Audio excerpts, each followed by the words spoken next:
Donc quelque chose comme 1 km de long, 500 mètres de large, qui est en train d'accueillir environ une quarantaine de bâtiments qui sont nécessaires à la démonstration de la faisabilité de l'énergie de fusion. Ce projet, il nécessite une taille, une précision, une complexité, un investissement à la fois humain, donc scientifique, industriel, financier, qui dépasse actuellement, au stade de la démonstration où nous en sommes, la possibilité d'un des 7 grands partenaires qui sont là, et je suppose que vous avez reconnu la Chine, l'Union européenne, l'Inde, le Japon, la Corée, la Russie, la Fédération de Russie et les États-Unis, pour espérer faire cette démonstration dans un temps raisonnable. C'est la raison pour laquelle ils se sont associés dans le cadre d'un accord qui s'appelle le traité ITER, l'accord ITER, qui les engage pour minimum 42 ans et au maximum, selon l'accord, 52 ans, pour que cette démonstration soit la plus parlante possible et qu'à partir de là, eh bien, cette technologie de la fusion d'hydrogène puisse être donc utilisée à des fins industrielles. Vous le savez, et ce n'est pas à la semaine que je vais l'apprendre, l'un des plus grands défis de la civilisation humaine, c'est de disposer d'assez d'énergie. Si vous n'avez pas d'énergie, il n'y a pas de vie biologique, il n'y a pas de vie économique, il n'y a pas de vie sociale, pas de vie culturelle. Aujourd'hui, l'énergie que nous consommons, elle est encore dans une proportion supérieure à 75% des énergies fossiles, ce qui est simplement l'utilisation d'un stockage temporaire de l'énergie solaire. C'est-à-dire que c'est l'énergie qui a été accumulée en raison du rayonnement solaire pendant des centaines de millions d'années qui ont fait la photosynthèse d'une grande quantité de biomasse qui a été enfouie dans le sous-sol, s'est transformée progressivement sous l'effet à la fois de la pression, de la température et donc de l'environnement biologique, simplement en hydrocarbures ou même en charbon tout simplement. Donc aujourd'hui, il faut essayer de remplacer cette énergie fossile dans la mesure où elle a 2 handicaps lourds. D'abord parce que progressivement nous épuisons les donc réservoirs les plus aisément accessibles et à la fois du plan financier au plan environnemental. Et puis la deuxième raison qui, comme vous le savez, c'est que en brûlant, consommant, transformant chimiquement ces combustibles fossiles, nous relâchons dans l'atmosphère le dioxyde de carbone qui avait été capturé à l'occasion de la production de ces énergies fossiles. Comme vous le voyez sur cet écran, les prévisions sont aujourd'hui que le monde doit considérer une augmentation de la demande mondiale de l'électricité de l'ordre de 80% d'ici 2040, notamment si on veut développer le véhicule électrique et donc l'ensemble des technologies qui sont associées. Et vous voyez que les grands, donc évidemment, contributeurs sont la Chine et l'Inde, qui sont tous les deux des partenaires de ITER. De l'enjeu que je viens d'expliquer, c'est celui que tout le monde a en tête, c'est que ce modèle n'est pas soutenable, notamment si on ne veut pas avoir une augmentation de la température moyenne de la planète, donc qui deviendrait extrêmement perturbante pour la vie humaine.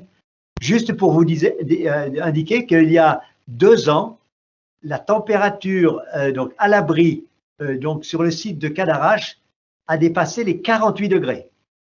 Donc dans la journée, nous avions plus de 48 degrés, alors que ces températures n'avaient jamais été observées auparavant. Donc il y a une urgence à limiter, comme chacun d'entre vous le sait, les émissions de gaz à effet de serre, donc de consommer les énergies fossiles, si on ne veut pas avoir une dérive de température avec toutes les conséquences qui deviendra totalement insupportable.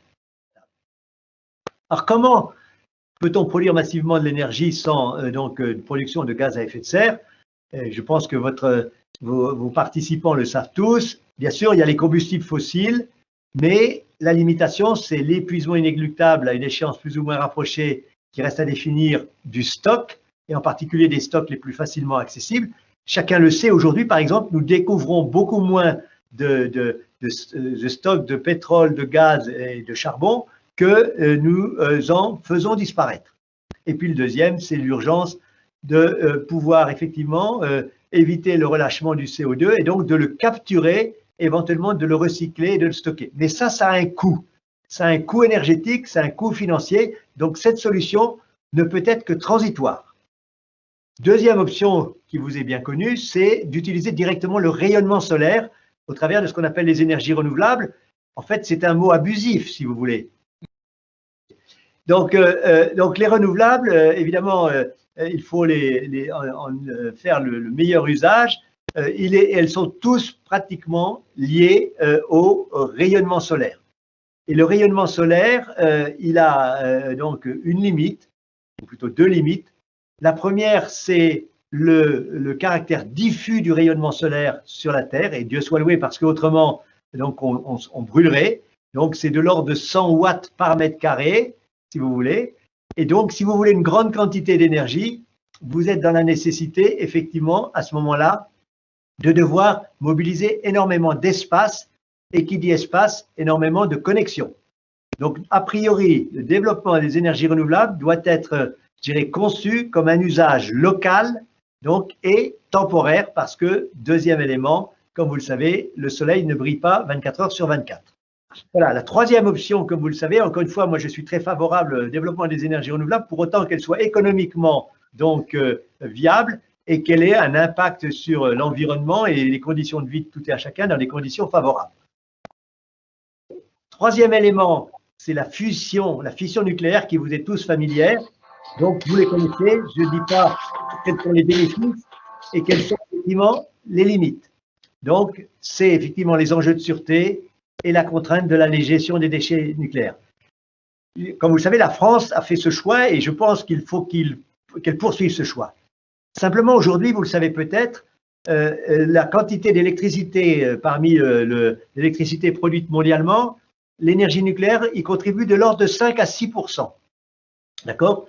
Donc, si on multiplie ne serait-ce que par 10 donc, cette quantité, évidemment, la quantité de combustible qui est nécessaire va être donc réduite à due concurrence.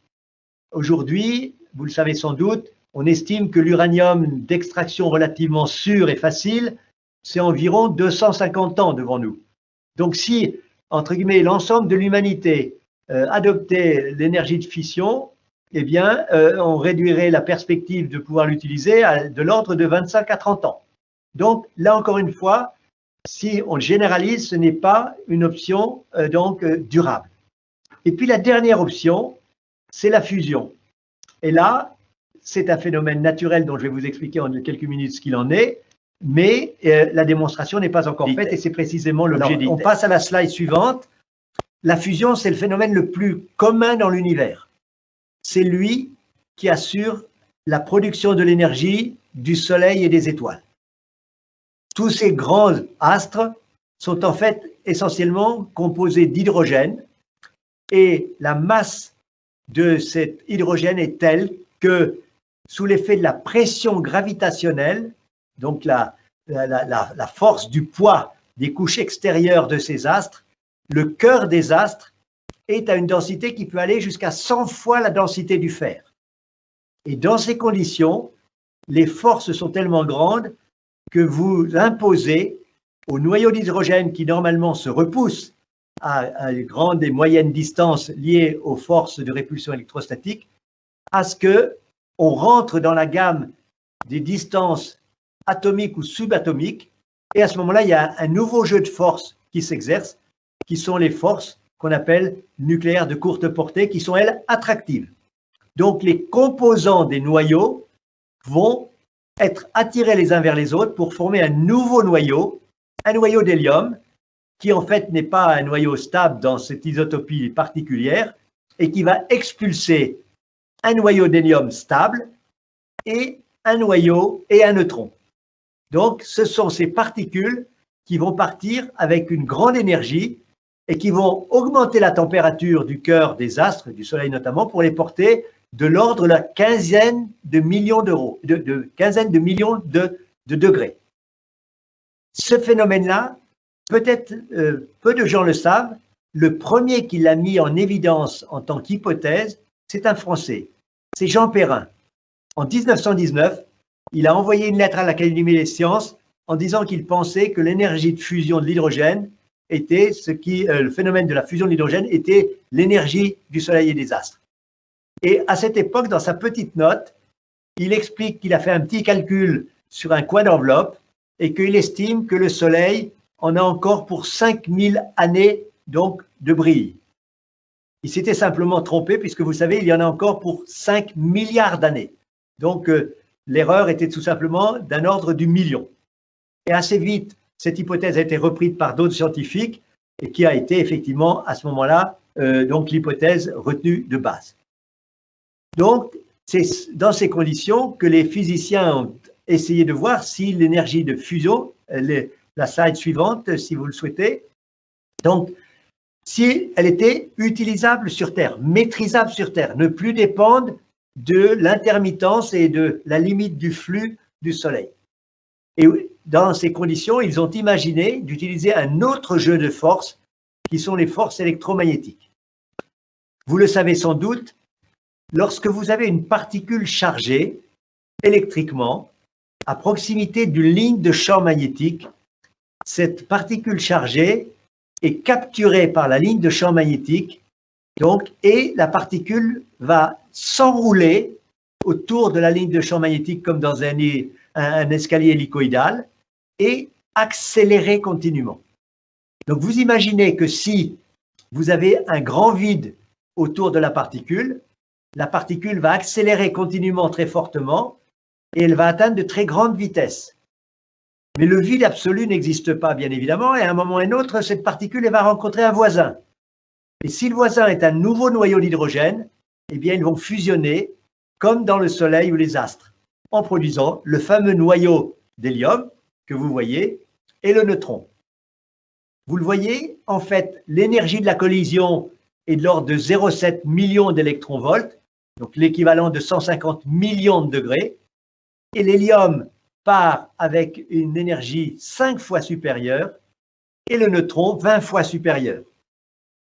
Dans ces conditions, le noyau d'hélium va rester dans le volume du gaz hydrogène qu'on appelle le plasma, puisqu'à 150 millions de degrés, les électrons ont été séparés des noyaux, ce qui caractérise un plasma, le quatrième état de la matière, et donc va contribuer à chauffer le plasma. Il va céder l'énergie qui le sépare des 0,7 millions d'électronvolts, donc aux noyaux d'hydrogène qui n'ont pas été encore chauffés à la bonne température.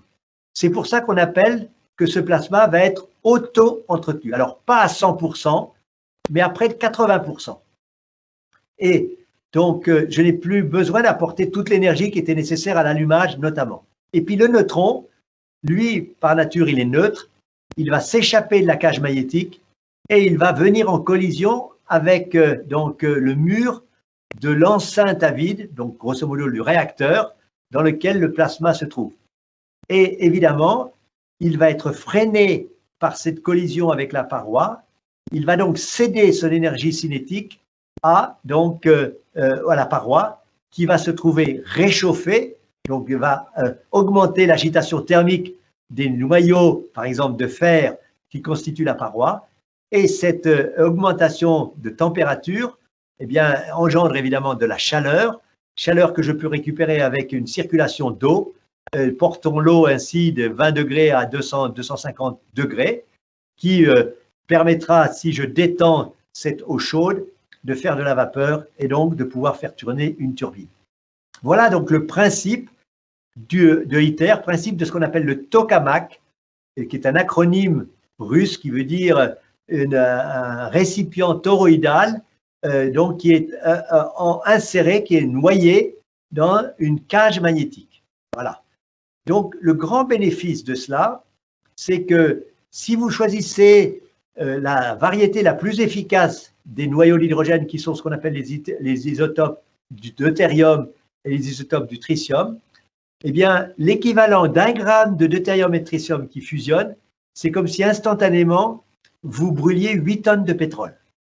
Il y a un facteur d'amplification du million. Donc, voilà le principe sur lequel nous sommes.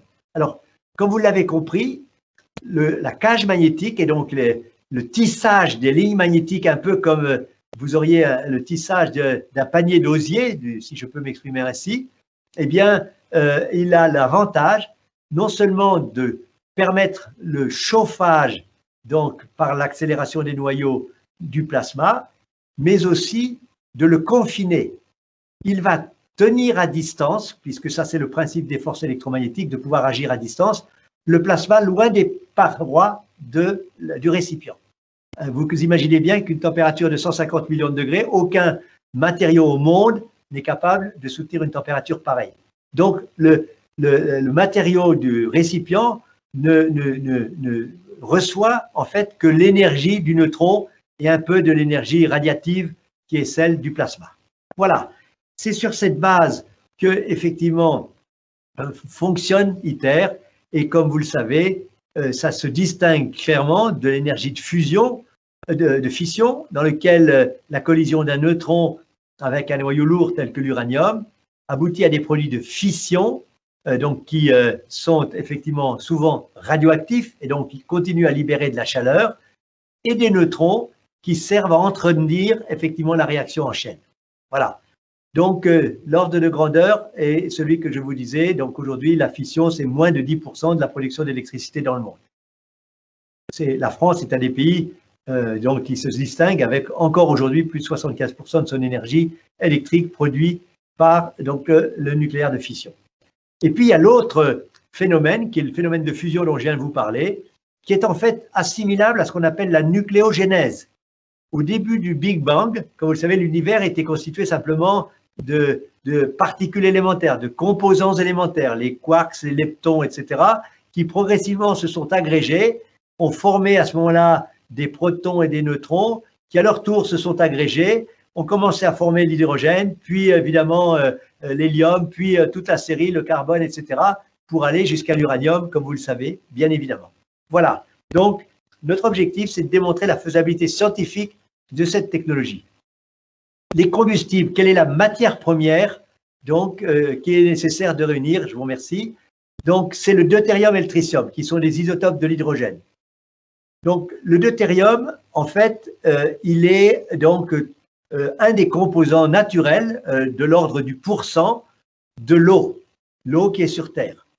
Et donc, si je suis capable d'utiliser l'eau et d'extraire le deutérium, j'aurai effectivement la matière première. Il faut savoir que, disons, l'équivalent d'une 50aine de litres d'eau, suffisent pour fournir 200 000 kWh d'électricité. Le tritium, par contre, lui, qui est l'isotope qui offre le bon rendement avec le deutérium, n'est pas naturel, n'existe pas à l'état naturel en proportion abondante. Il faut essayer de le produire, et on va le produire à partir du lithium. Et le lithium en question, lorsqu'il rentre en collision avec un neutron, notamment le fameux neutron que l'on obtient à partir de la fusion de l'hydrogène, eh bien, il produit de l'hélium et du tritium. Donc, l'équation chimique est simple, c'est donc deutérium plus lithium donne 2 noyaux d'hélium et une grande quantité d'énergie de fusion. Voilà. Donc, vous avez les éléments sur cette slide qui montre que voilà, le lithium que contient la batterie de votre ordinateur portable et la quantité effectivement d'eau que je vous indiquais suffit à assurer le besoin d'un Européen moyen actuellement pendant 30 ans. Voilà. Les avantages de la fusion, en fait, ils sont tout à fait marquants. Et c'est ce qui a effectivement permis de créer une motivation forte de tous les partenaires pour essayer de mettre au point cette technologie. Vous avez là sur l'image une image du plasma de Thor Supra qui est le tokamak à l'immédiate proximité du site ITER qui fonctionne non pas au deutérium-tritium, non pas avec le volume approprié, mais simplement avec soit hydrogène-hydrogène ou hydrogène-hélium ou deutérium-deutérium qui produisent assez faiblement de l'énergie. Donc les avantages, ils sont clairs. C'est une source d'énergie massive, comme je vous l'ai dit, avec un facteur d'amplification par rapport à la quantité de combustible qui est engagée, donc du million. Ce qui veut dire que pour vous donner une petite idée, une centrale qui produirait 1000 mégawatts continuellement pendant 8000 heures, pendant 1 an, et qui utiliserait la technologie de la fusion, elle consommerait simplement 350 kg de deutérium et de tritium. 350 kg et ne rejetterait que 350 kg évidemment d'hélium dans l'atmosphère si on le rejetait dans l'atmosphère. Donc, c'est une source d'énergie massive, potentiellement continue. Je peux m'arrêter et reprendre à tout moment, programmable dans le temps donc, et pratiquement inépuisable et universellement répartie puisque de l'eau et du lithium dans les quantités dont je viens de vous parler, elles sont pratiquement accessibles à tous les pays durablement dans l'univers, donc plutôt sur Terre. Donc, et le fait que l'on soit massif et que l'on soit donc programmable dans le temps, à tout instant, est parfaitement complémentaire des sources d'énergie renouvelables.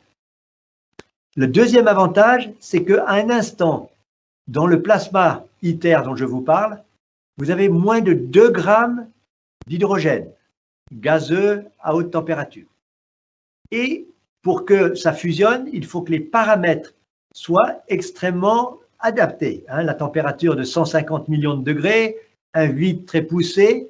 Et donc, si jamais on s'écarte un tant soit peu de ces paramètres, la réaction s'arrête spontanément. Il n'y a pas de risque d'emballement. Comme vous le signaliez, ça fait 10 ans qu'on a vécu le drame de Fukushima. Il n'y a aucune chance que l'on ait un Fukushima. On ne peut pas perdre le contrôle de la machine. Au contraire, il faut être habile pour préserver le contrôle de la machine. Donc, c'est intrinsèquement sûr. Troisième élément, c'est, puisqu'on ne produit que de l'hélium, il n'y a pratiquement pas d'impact sur l'environnement et pas de gaz à effet de serre produit.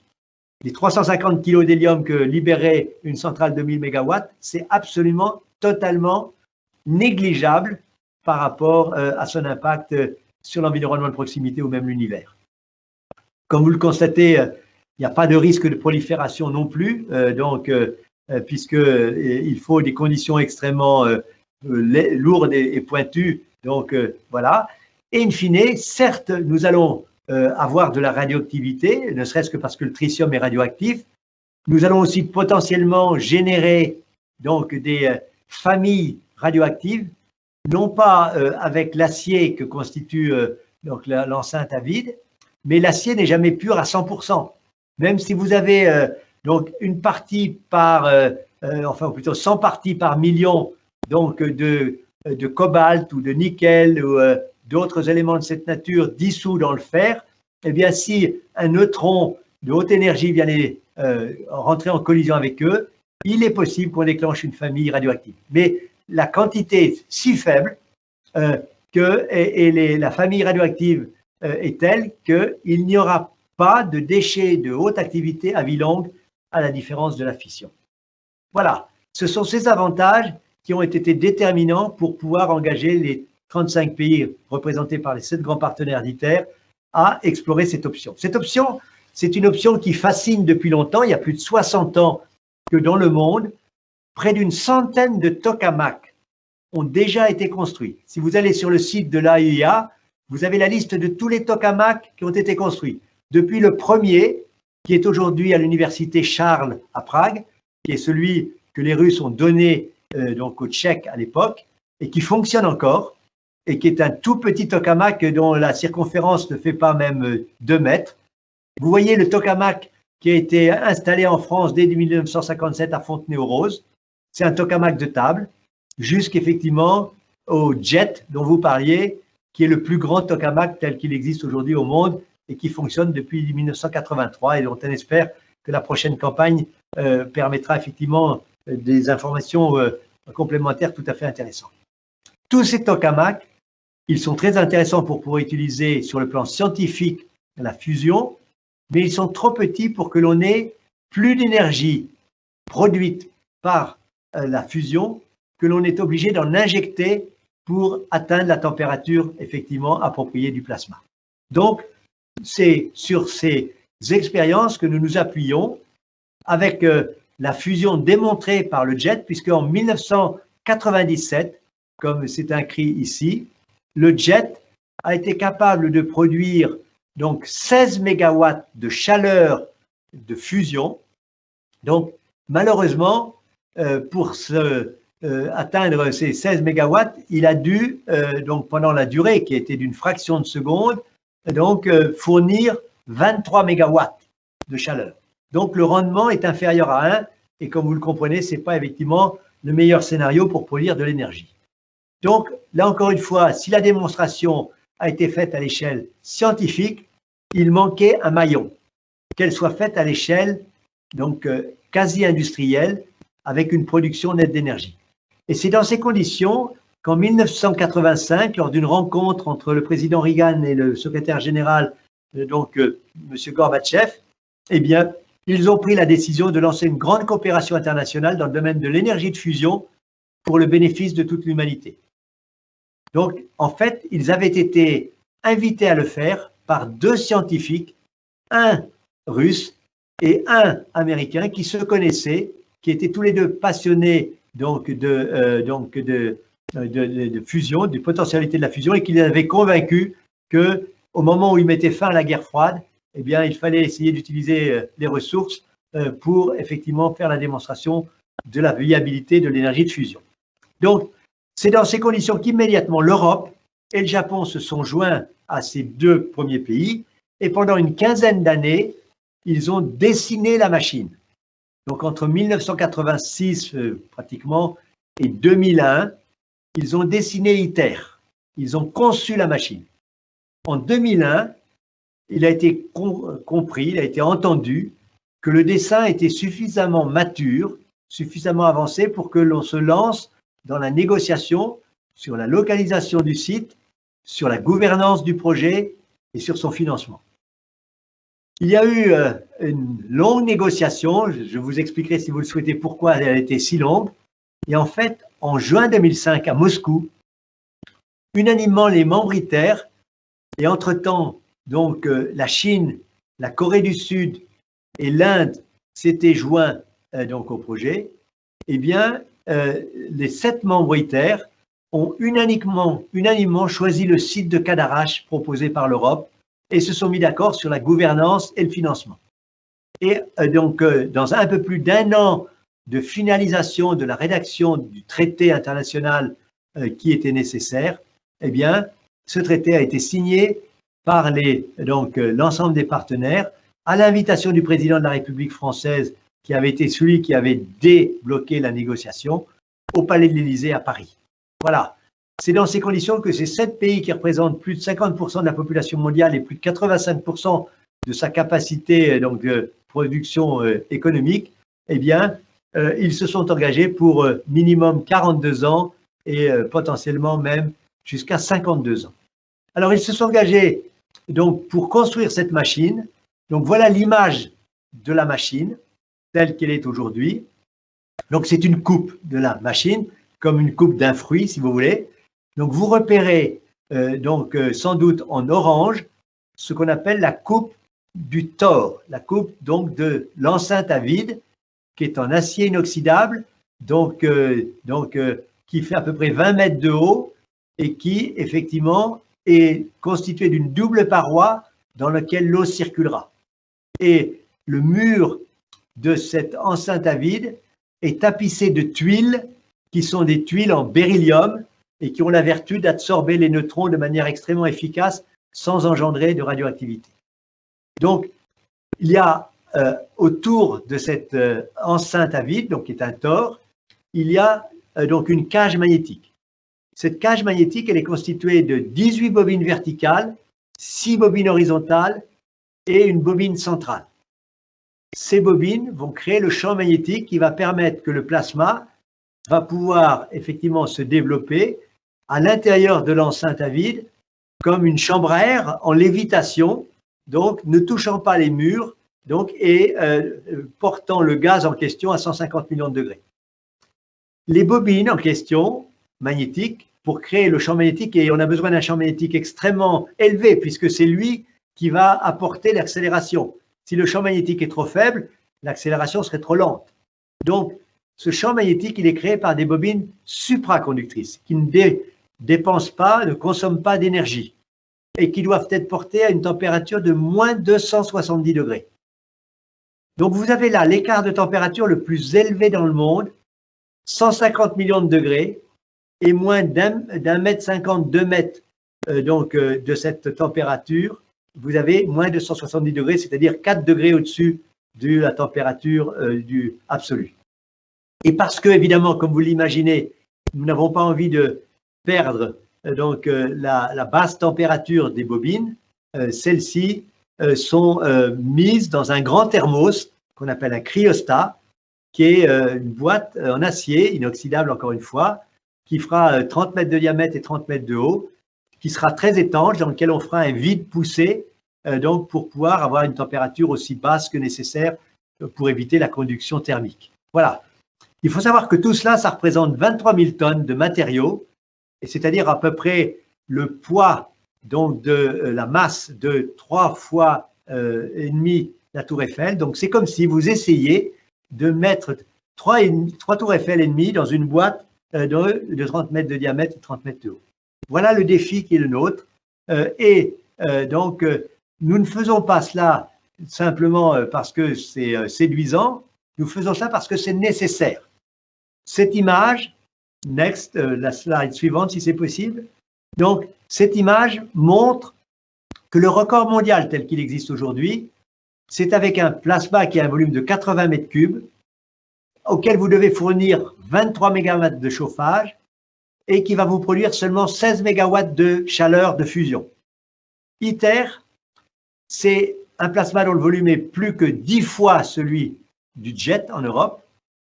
La puissance de chauffage nécessaire pour porter ce plasma à la température de 150 millions de degrés de manière continue ou longue, c'est 50 mégawatts, donc 2 fois la puissance du jet. Et comme vous le voyez, la puissance de fusion produite est plus de 30 fois supérieure. La taille est la condition sine qua non, avec les conditions, je dirais, de magnétisme qui sont aujourd'hui accessibles, pour obtenir effectivement donc une énergie donc 10 fois plus grande pour ce qui est de l'énergie produite par rapport à l'énergie injectée. Voilà. Ce qu'ITER doit donc apporter, c'est clair, c'est démontrer la maîtrise des technologies requises pour un réacteur de fusion et qu'une fois allumé, le plasma deutérium-tritium doit pouvoir générer 10 fois plus d'énergie qu'il en aura reçu. Et de l'avis unanime de tous, ITER, c'est l'étape indispensable pour préparer les réactions de fusion commerciaux du futur. Comment ça marche? C'est assez simple. Vous faites le vide. Donc effectivement, il faut un pompage poussé, parce que si vous n'avez pas un vide poussé, si vous avez des autres matières chimiques résiduelles dans l'enceinte à vide, les collisions de l'hydrogène se feront avec ces autres donc matières chimiques et évidemment, vous n'aurez pas de fusion efficace. Donc, on fait d'abord le vide. On injecte 2 grammes de gaz, puisque le vide est du millionième de la densité atmosphérique. Le gaz va immédiatement, effectivement, se répandre partout. On fait ce qu'on appelle une décharge électrique. Donc, il va y avoir un claquage, comme dans les lampes à plasma. Hein, peut-être en avez-vous entendu parler. Hein. Donc, on fait une décharge électrique qui va séparer les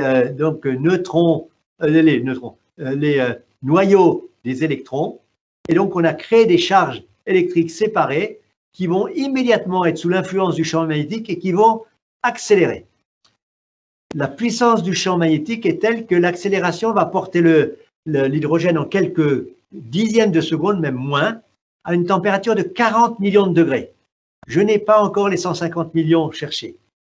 Donc, il y a eu un chauffage par effet Joule, donc avec un courant de plasma qui est quand même déjà assez impressionnant, 15 millions d'ampères, mais ce n'est pas suffisant. Je dois apporter un chauffage auxiliaire sous forme de chauffage par micro-ondes, par exemple, d'ondes électromagnétiques, un peu le même type de micro-ondes que vous avez dans votre cuisine, mais là, on en aura donc l'équivalent de 23 000 qui instantanément injecteront l'énergie dans le plasma. Et puis, on injectera aussi des particules neutres, donc pour être encore plus efficace, et très rapidement, j'atteindrai la température de 120 à 150 millions de degrés. Donc, la fusion démarrera et elle sera quasiment auto-entretenue, comme je vous l'ai dit, elle le sera de l'ordre de 80 à 90%. Voilà, et donc, je pourrai obtenir l'énergie souhaitée. Donc, suivant, le défi, c'est la construction de la cage magnétique géante. Cette cage magnétique, elle est constituée, comme je vous l'ai expliqué, de 18 bobines verticales, de 6 bobines horizontales et de la bobine centrale. Et la cage, ses dimensions, donc, c'est de 20 mètres de diamètre. Vous voyez la taille du petit personnage, je pense, sur le bas de la photo. Donc, la taille de la cage magnétique, c'est comme s'il était en face d'un immeuble de 7 étages. Le défi, il est qu'il faut que l'axe magnétique de la cage magnétique ainsi constituée et que le tissage des lignes de champ magnétique soit tel que par rapport à l'axe géométrique de l'enceinte à vide, l'écart soit inférieur à 1/4 de millimètre. Il faut une extrême précision parce qu'autrement la trajectoire des noyaux d'hydrogène ne sera pas correcte. La vitesse extrême à laquelle ces noyaux d'hydrogène vont circuler dans cette espèce de système en rotation de 20 mètres de diamètre, eh bien, les trajectoires aboutiraient à une collision avec les murs et évidemment, immédiatement, la réaction s'arrêterait. Donc, le défi, c'est de marier la taille et la précision. Donc, on doit, par exemple, rassembler près de 10 000 tonnes d'aimants supraconducteurs, donc qui seront portés à la température de moins 269 degrés, donc Celsius, 4 degrés K, refroidis par de l'hélium liquide supercritique. Et donc, ça constitue cette masse, non seulement donc, la masse du câble supraconducteur, mais aussi les boîtes, donc les boîtiers qui enserrent donc le conducteur. Alors pourquoi? Parce qu'aujourd'hui, les meilleurs supraconducteurs que l'on connaisse, ce sont des céramiques. Les forces électromagnétiques que l'on va mettre en jeu sont des forces incroyables. La puissance du champ magnétique que nous allons avoir ici serait suffisant si ce champ était correctement dirigé pour soulever, par exemple, donc le porte-avions Charles de Gaulle. Donc, si on ne enserrait pas dans un boîtier les câbles supraconducteurs, ils se déchireraient. Et la précision est telle qu'il faut qu'en tout point du boîtier, la surface du boîtier soit en écart inférieur à 0,2 mm par rapport à la surface du câble. Autrement, la déformation mécanique du câble serait trop grande et le câble se romprait. Donc, vous voyez, là encore une fois, un défi de précision tout à fait exceptionnel. Comme je le dis souvent, les dimensions des objets que nous manipulons sont plutôt familiers dans un chantier de construction navale, avec des portiques géants, donc des ponts roulants qui sont capables de lever jusqu'à 1500 tonnes, mais avec une précision extrême, une précision d'horloger. C'est exactement ce que je vous expliquais il y a quelques minutes. Cette bobine, donc, est la taille d'une des bobines qui viendra constituer la cage magnétique, l'une des bobines verticales. Là, elle est couchée sur le flanc, si vous voulez, on la redressera. Vous voyez sa taille. Eh bien, comme je le disais, il faut que l'écart entre le boîtier et effectivement le câble, 0,2 mm. C'est impressionnant et aujourd'hui, déjà 6 bobines de ce type ont été produites et satisfont la qualification, les spécifications requises, et il y en a encore 12 à parvenir, donc dans les 2 ans qui viennent, comme vous le verrez ultérieurement. Alors, quelle est la base de l'accord des 35 pays, des 7 grands partenaires pour partager ITER? Ils ont créé ce qu'on appelle l'organisation ITER, dont j'assure aujourd'hui la responsabilité, comme donc une institution internationale du même titre que les grandes agences internationales, avec les privilèges et immunités, si vous voulez, d'extraterritorialité, donc d'indépendance que peuvent avoir l'ensemble des responsables de ce projet, et qui a la responsabilité de valider le dessin des composants, de valider donc la qualité de leur fourniture et ensuite de les assembler. Mais les 7 grands partenaires étaient tellement convaincus qu'il était très probable que si ITER réussissait, ce serait une rupture technologique et industrielle majeure. Ils ont voulu que leurs champions industriels puissent produire en nature les différents composants et de préférence un spectre aussi large que possible. Donc, ils ont créé 7 agences légalement indépendantes de l'organisation ITER qui reçoit les fonds de la part de leur gouvernement, passe les commandes avec les entreprises locales et réalise effectivement donc les travaux nécessaires.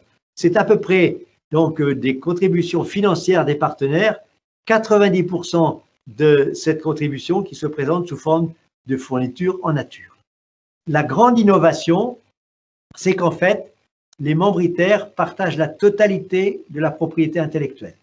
Donc, tout ce qui va être découvert, donc propriété industrielle, propriété intellectuelle, savoir-faire, sera partagé entre tous les pays, de telle sorte qu'ils pourront reconstruire, s'ils le veulent, soit l'identique à un ITER, soit au contraire, l'équipement ultérieur qui sera le vrai instrument industriel et qui aura bénéficié de la totalité donc, des savoir-faire que ITER aura accumulés.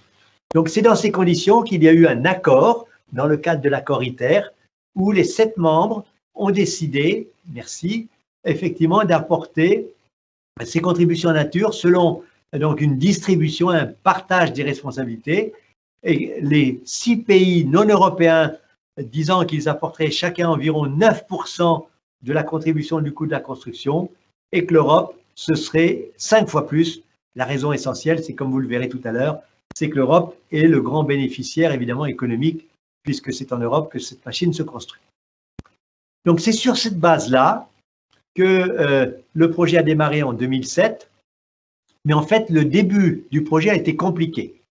Je ne veux pas rentrer dans le détail, mais si vous voulez, le processus de décision, le processus d'intégration et le processus d'évaluation du calendrier avaient été beaucoup trop optimistes.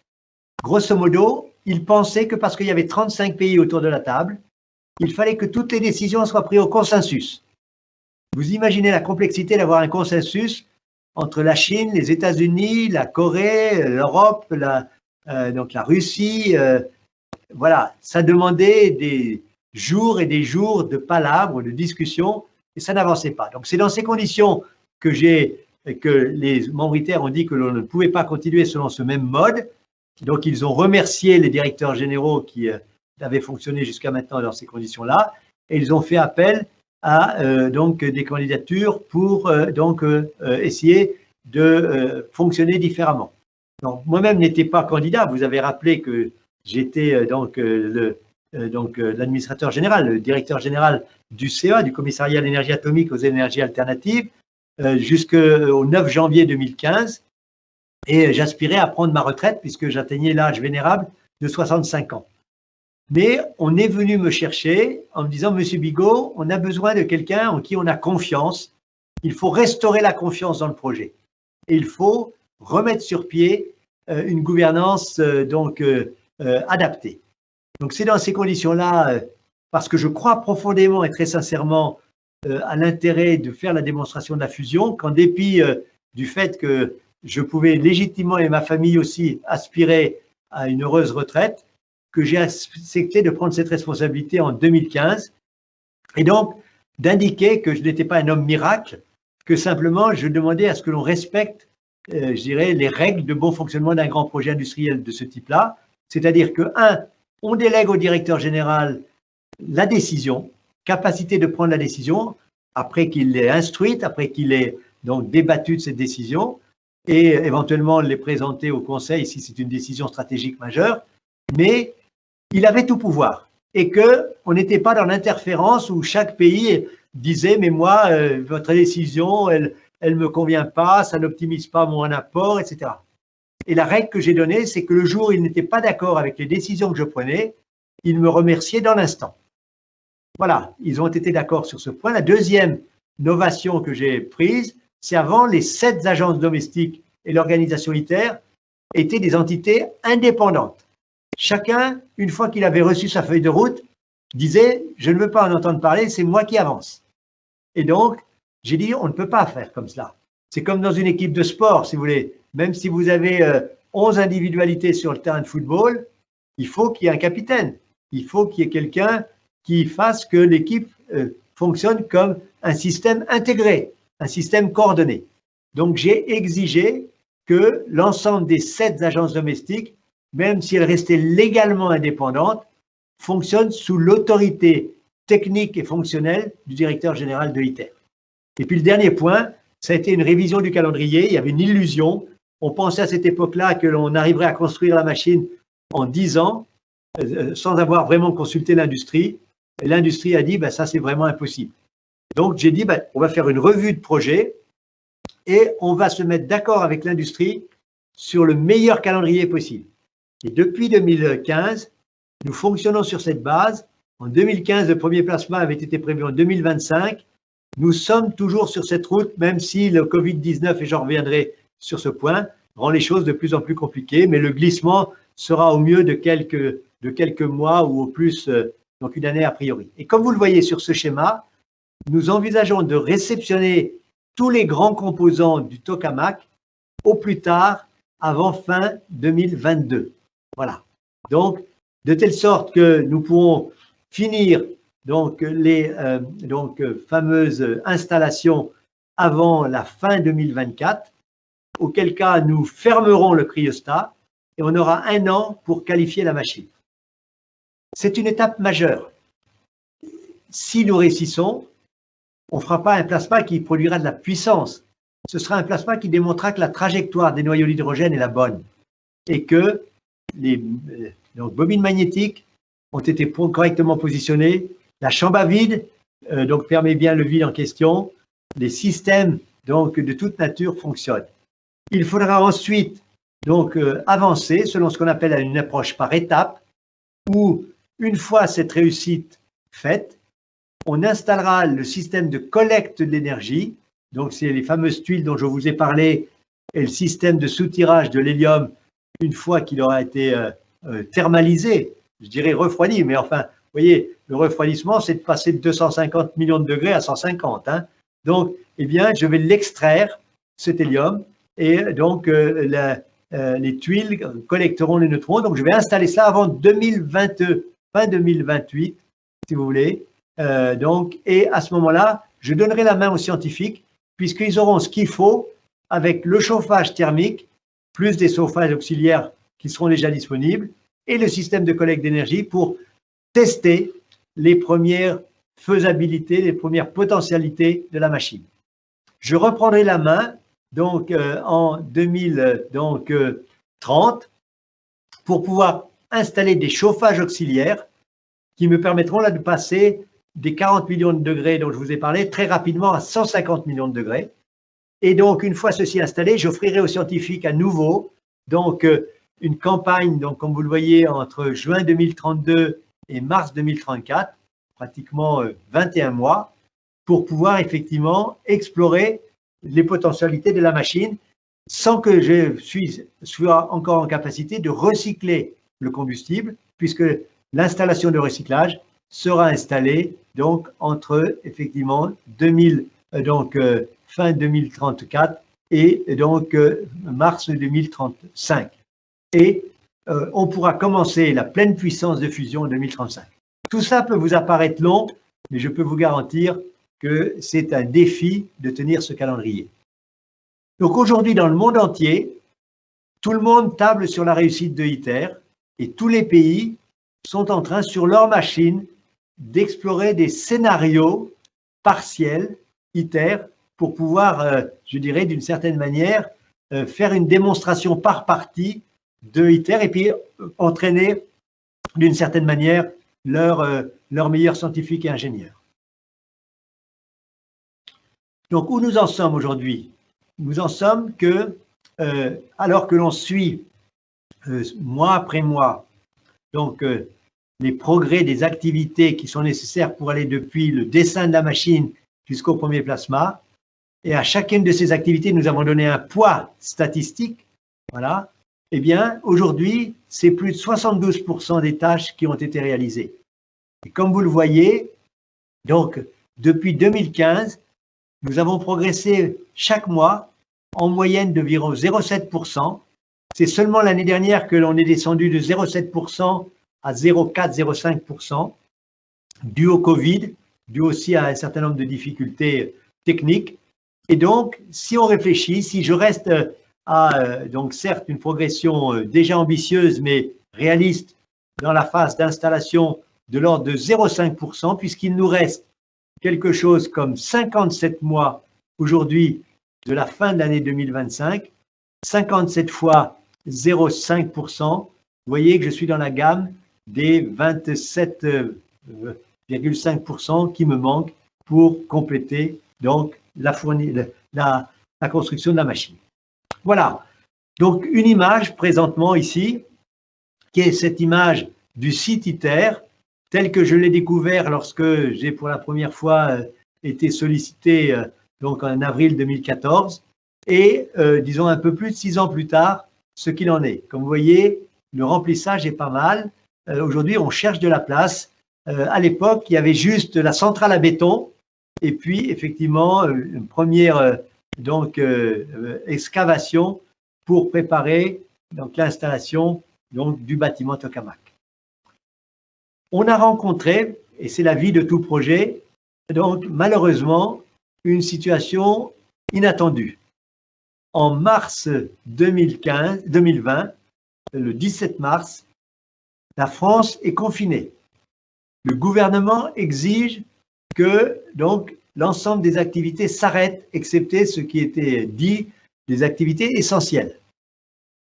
La chance a voulu que parce que nous sommes donc avec 35 partenaires, donc un certain nombre de partenaires asiatiques, la chance a voulu que dès le mois de décembre, janvier, nous soyons alertés par nos amis chinois, par nos amis coréens, par nos amis japonais, de la sévérité du risque sanitaire associé au Covid-19 et qu'ils nous ont adressé les moyens de prendre les précautions sanitaires qui leur avaient d'une certaine manière réussi, c'est-à-dire le port du masque, du gel hydroalcoolique et évidemment la distanciation sociale. Donc nous avons fait un choix stratégique qui a été de dire nous allons continuer. Et je veux saluer l'acceptation du gouvernement français qui a accepté ma demande que le site ITER continue. Alors bien sûr, on n'a pas pu continuer à pleine vitesse. On est passé de 2800 travailleurs sur le site à moins de 700. Mais nous avons toujours pu continuer et assez rapidement, même si beaucoup d'entreprises avaient fui le chantier, donc en raison des impératifs tels qu'ils les avaient compris du gouvernement, très vite, quand ils ont vu qu'on continuait et qu'on réussissait, sans aucune infection, et je vais vous montrer sur un schéma ce qu'il en était, les entreprises sont revenues. Et donc, pratiquement au mois de mai, déjà, nous étions pratiquement remontés à la même puissance donc, de fonctionnement. Alors pourquoi nous avions fait ce choix? Ben, tout simplement parce que quand on a 35 pays, quand on a des pays qui sont en Asie, des pays qui sont aux États-Unis, que l'épidémie n'était pas partout la même, que nous ne savions pas combien de temps ça durait, si nous nous étions arrêtés, la reprise aurait été quasi impossible. Si vous voulez, il y avait des équipements qui étaient en fabrication, des équipements qui étaient sur la mer. Donc, nous risquions effectivement d'avoir une extrême complexité de relance du système. Et donc, nous avons pris les dispositions et ce schéma montre, puisque nous collectionnons semaine après semaine, même jour après jour, auprès de près de 2500 personnes en moyenne depuis le mois de mars 2020, combien de personnes sont suspectées d'infection, ce qu'on appelle les cas contacts, vous en avez certainement entendu parler, ou des gens qui ont des symptômes précurseurs potentiels de l'infection au Covid, évidemment qu'ils nous signalent, ils sont à ce moment-là mis hors cititaire, ils peuvent télétravailler éventuellement, et aussi longtemps qu'on n'a pas un test négatif donc au Covid, la personne est exclue du chantier. Voilà. Et donc vous voyez qu'en fait, on n'a pas si mal réussi entre mars 2020 et septembre-octobre 2020. Septembre-octobre 2020, ça a été terrible parce que les gens sont revenus de vacances, ils n'avaient pris aucune précaution, donc y compris dans leurs activités familiales ou sociales. Et vous voyez, il y a eu un pic brutal où une semaine, nous avons eu jusqu'à 35, donc sur les 2500 personnes donc infectées. Bon, évidemment, on a repris le contrôle des choses, puisque quand les gens sont revenus travailler, ils ont repris largement le respect. Tous les cas que nous avons constatés jusqu'à maintenant, y compris les plus récents, sont parce que les gens ont manqué de vigilance lors de leur activité personnelle, et ce n'est pas une critique, c'est tout simplement, c'est très difficile d'être à 100% vigilant. Voilà. Donc, nous avons pu travailler continuellement depuis le début. Où en est le chantier maintenant? Voilà, voilà l'image du chantier, une image aérienne. Je suppose que vous notez où se trouve le bâtiment Tokamak, donc au centre de l'image. Derrière, il y a le hall d'assemblage. Sur la partie droite de l'écran, vous avez donc ce qu'on appelle le poste électrique de 400 kV qui est connecté au réseau européen et qui est capable de fournir jusqu'à 750 MW instantanément en les prélevant sur les réseaux européens. Donc, on n'en a besoin qu'une fraction de seconde, mais j'en ai besoin. Et donc, c'est pour ça que ce poste électrique est un des plus grands, si ce n'est le plus grand qui existe en France. Il serait capable, à lui seul, d'alimenter une ville de 3,5 millions d'habitants de manière continue. Ensuite, évidemment, on est obligé de transformer le 400 kV en 66 kV, puis 12 kV. Et après, il faut redresser ce courant. Puisque ce courant, il est bien sûr alternatif, il va falloir le rendre continu. Autrement, le champ magnétique oscillerait. Donc, on a deux bâtiments qui sont les bâtiments de conversion électrique où on va convertir le courant continu en courant alternatif. Ce sont les deux plus grandes usines de conversion au monde. Le troisième ingrédient dont nous avons besoin, c'est de froid. Le fameux hélium liquide à moins de 170 degrés. Donc, on a une usine cryogénique qui est la plus grande usine cryogénique au monde, qui va produire jusqu'à 12 000 litres d'hélium liquide par heure, donc, pour pouvoir effectivement refroidir les bobines. 25 tonnes d'hélium liquide circuleront en permanence dans l'ensemble des câbles supraconducteurs. Et puis, le dernier ingrédient, vous l'avez compris, on va produire de la chaleur. Il faut extraire cette chaleur donc de l'enceinte à vide qui contient le plasma. Eh bien, la solution, elle n'est pas très novatrice. C'est tout simplement d'utiliser de l'eau du canal de Provence, qui va être portée des quelques 15-18 degrés, qui est la température de l'eau qui vient des Alpes, pour la porter à environ 220-250 degrés.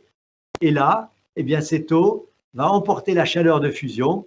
Et avant de rejeter cette eau vers la rivière, donc je vais la refroidir dans ce qu'on appelle le système d'évacuation de la chaleur. Donc, qui est une grande piscine de 25 000 m3 d'eau dans lequel va circuler le circuit secondaire et ensuite finira le refroidissement entre les 65 degrés qui résulteront de cette traversée de la piscine et les 20 degrés de restitution dans l'eau de la Durance.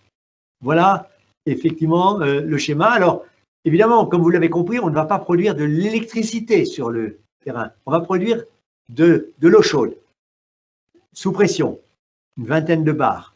Donc, il est clair que quand vous avez de l'eau chaude sous pression, si vous détendez cette eau chaude, vous pouvez faire de la vapeur et la vapeur fera tourner une turbine lorsqu'on sera en régime continu. Nous n'avons pas fait ce choix d'installer une turbine parce qu'on va travailler par campagne. Et ce serait déraisonnable d'installer une turbine, d'investir dans cette turbine alors qu'on produira peut-être de l'électricité, disons 20 ou 25% du temps du temps ITER. Donc EDF ou tout autre fournisseur n'est pas totalement partant. Il nous reste quelques équipements à installer donc avant d'être capable de faire le premier plasma, notamment les futures alimentations des injecteurs de Neut dont je vous ai parlé, et puis donc le système donc de la salle de contrôle qui est en cours et qui nous seront livrés au plus tard en 2022. Donc vous voyez ce schéma donc du site, et c'est dans ces conditions que mai 2020, nous avons été en capacité de installer le premier composant qui était en fait donc la base du cryostat, une grande soucoupe un peu comme une assiette creuse, pesant 1250 tonnes, 30 mètres de diamètre, 10 mètres de haut. Donc la levée environ 40 mètres au-dessus du sol, de pouvoir dépasser effectivement à ce moment-là le mur donc, du bâtiment tokamak et de venir positionner effectivement cela, comme d'ailleurs le cylindre inférieur qui constitue le tokamak, ainsi que l'écran thermique dans ce qu'on appelle donc le cylindre de protection donc radiologique. Qu'est-ce que c'est que ce cylindre? Comme vous l'avez compris, on va produire des neutrons. On va produire des milliards de neutrons par seconde. Ces neutrons, très haute énergie, 99,999999% d'entre eux vont être capturés par l'enceinte à vide, le dispositif que je vous expliquais, des tuiles donc de beryllium et effectivement l'enceinte à vide. Mais une toute petite fraction est susceptible de passer dans les interstices, si je me peux exprimer ainsi, la matière, et donc de sortir de l'enceinte à vide.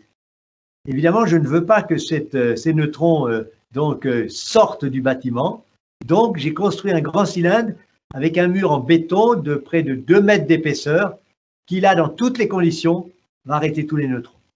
Voilà donc les premières opérations que nous avons réalisées donc, pendant la période Covid. Comme vous le voyez, c'est assez effectivement spectaculaire. Voilà la descente donc de l'enceinte à vide, de la base du cryostat. Hein. C'est un peu comme une boîte de conserve. Vous avez un fond et puis vous avez des cylindres qui sont faits à partir d'une feuille d'acier que vous soudez les uns aux autres. Et donc vous voyez que la base du cryostat, donc je rappelle les dimensions, 30 mètres de diamètre, 1250 tonnes, eh bien, est rentrée dans effectivement le cylindre de protection biologique et que de chaque côté, il y avait moins de 4 cm de liberté. Et tout s'est très bien passé. Et aujourd'hui, cette soucoupe donc repose sur 18 supports avec une précision par rapport à ce qui était souhaité de l'ordre du millimètre. Voilà, l'accostage a été réussi. C'est dans ces conditions que nous avons pensé qu'il était souhaitable d'inviter les chefs d'État des 7 États membres, plus le chef d'État du pays hôte, la France, à venir célébrer cette capacité d'assemblage qui était désormais la nôtre. Et nous avons fixé une date le 28 juillet. On espérait que certains d'entre eux pourraient se déplacer, mais rapidement, ça s'est révélé impossible. Mais tous ont accepté de pouvoir s'exprimer donc par une déclaration donc devant l'ensemble de ceux qui souhaitaient assister à cette cérémonie. Et à l'époque, ils ont été plusieurs milliers. Et aujourd'hui, puisque c'est enregistré sur YouTube, je ne fais aucune publicité, je pense que c'est plus de 380 000 personnes qui ont vu la cérémonie. Et donc, je pense que c'est une marque importante de confiance qui nous a été renouvelée et que c'est dans ces conditions que le président de la République française a fait une déclaration solennelle qui nous a beaucoup touchés en disant que ITER est une promesse de paix et un acte de confiance en l'avenir. C'est la preuve que ce qui rassemble les hommes et les États est plus fort que ce qui les divise. Voilà, c'est, nous l'espérons, ce sur quoi nous avançons. Alors, après ces premiers succès, eh bien, on a vu arriver, y compris pendant la période Covid, un certain nombre des composants, les premières bobines verticales en provenance de l'Europe, du Japon, la bobine horizontale de 10 mètres en provenance de la Chine, même si elle était produite sous l'autorité de l'Europe, et puis d'autres composants, notamment l'enceinte à vide en provenance effectivement de la Corée. Et donc, tous ces arrivages massifs, ils se font depuis le port de Marseille, sur un itinéraire d'environ 104 km, encadré par la gendarmerie, parce qu'il faut comprendre que, bon, d'abord, il y a la dimension de ces composants. Ces composants, ils font environ 10 mètres de large, entre, disons, 30 avec le package, et il y en a même qui faisaient jusqu'à 50 mètres de long, et évidemment, ils occupent toute la chaussée. Et donc, d'une part, c'est nécessaire pour cette raison, et puis d'autre part, c'est nécessaire parce que ces composants ont mis un temps très grand à être construits. Celui-ci, par exemple, qui est une bobine qui vient d'Italie, il a mis plus de 6 ans. Et je ne parle pas de la fabrication du câble, je parle de l'assemblage. 6 ans. Donc, vous comprenez bien que dans ces conditions, si cette machine, ce composant de la machine était abîmé, il faudrait à nouveau 6 ans pour la reproduire. Voilà le défi qui est le nôtre. Et donc, nous sommes en phase de recevoir les composants les uns et les autres. Et voilà l'image, donc si vous voulez, voilà l'image de l'itinéraire qui fait 104 km. Comme vous le voyez, malheureusement, on est au niveau d'Aix-en-Provence et il y a, chacun le sait bien, effectivement un relief un peu tourmenté.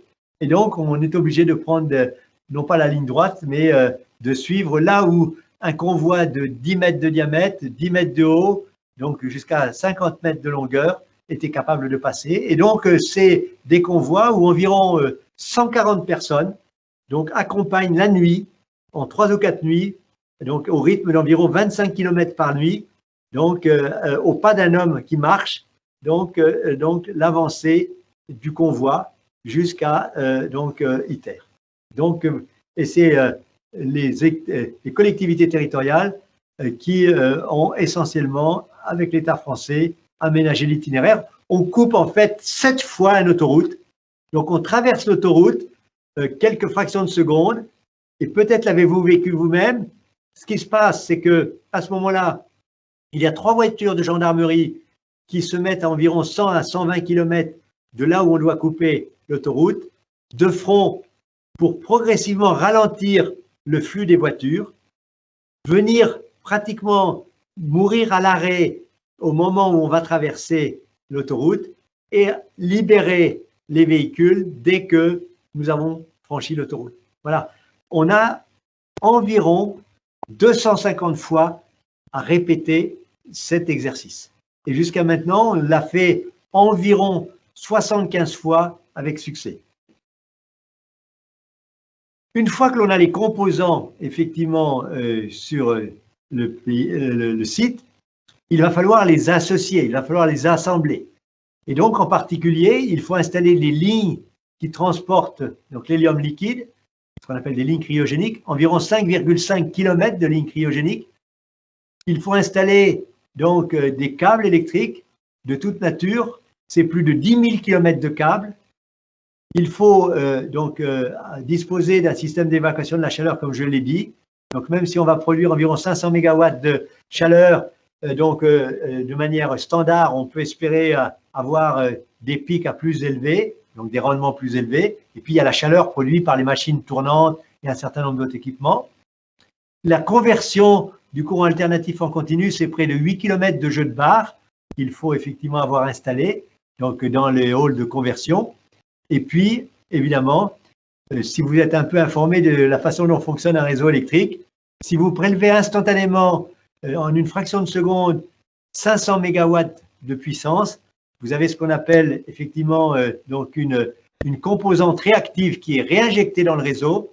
Et donc, si vous voulez museler d'une certaine manière cette composante réactive, eh bien, il faut mettre donc un certain nombre de dispositifs électriques et de la très haute technologie qui sont aujourd'hui donc effectivement installés sur le site. Donc, au-delà de ces équipements entre les différents composants, il faut préparer les composants. Et donc, par exemple, les bobines de champ toroïdal, les bobines verticales qui nous ont été livrées, comme vous l'avez vu, par le Japon, qui portent les numéros 12 et 13, eh bien, aujourd'hui, je suis heureux de vous annoncer que leur préparation est terminée. C'est-à-dire les câbles, les tuyaux d'alimentation en hélium, donc non pas à l'intérieur des câbles, mais à l'extérieur, donc l'interface, il était jugé que leur soudage, donc avant qu'ils arrivent sur le site, était dangereux. Et dans ces conditions, effectivement, donc il était nécessaire effectivement de pouvoir les préparer ici sur site. C'était le cas aussi sur les premières bobines, la bobine horizontale que vous voyez, donc qui est venue de Chine, qui est aujourd'hui qualifiée. Elle va être déposée dans le cylindre de protection biologique dans les 2 semaines qui viennent. Et puis le troisième composant qui était indispensable, c'est le fameux secteur de la chambre à vide, donc qui nous est arrivé de Corée et qui, ce samedi dernier, a été préinstallé pour pouvoir être levé et positionné avant qu'on l'assemble lui-même. Voilà. Donc, vous voyez d'autres images qui vous illustrent le degré d'avancement où nous sommes. Donc, où ce sont les dernières finitions sur les composants que nous sommes en train de pouvoir effectivement donc utiliser. Et l'association est effectivement donc celle des portiques d'installation qui permettent effectivement, comme vous le voyez ici, donc l'assemblage, un peu comme on utiliserait un livre où on aurait 3 paquets de pages. La page centrale, on met donc le composant qui est le secteur de la chambre à vide, autour duquel on va assembler l'écran thermique et les bobines. Donc les bobines étant positionnées précisément dans l'espace grâce donc effectivement à des vérins qui peuvent soulever les 360 tonnes de chacune des bobines avec une précision du demi-millimètre. Juste un rappel de la complexité qui est celle de ce projet, c'est que tous les partenaires ont voulu donc fabriquer des composants.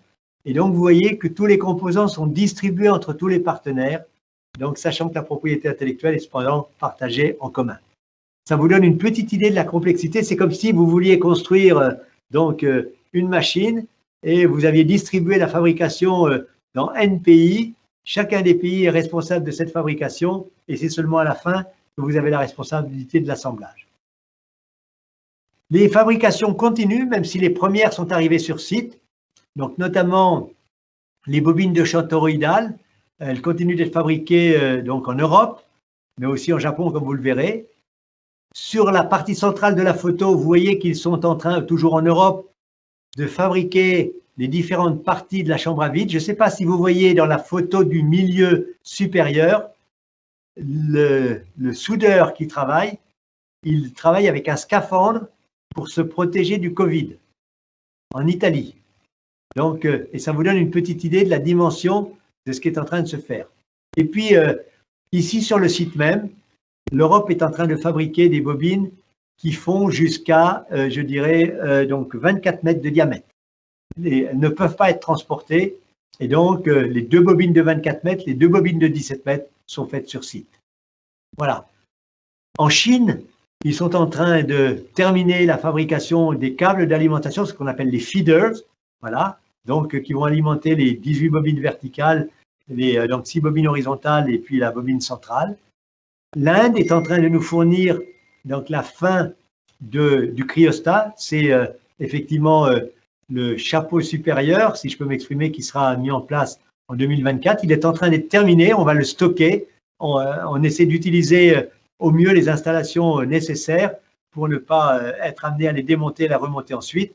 Donc le Japon, qui est en responsabilité de fournir 9 des 19 bobines, enfin des 18 bobines, puis s'il y a une bobine de remplacement en cas où il y en a une qui serait défaillante.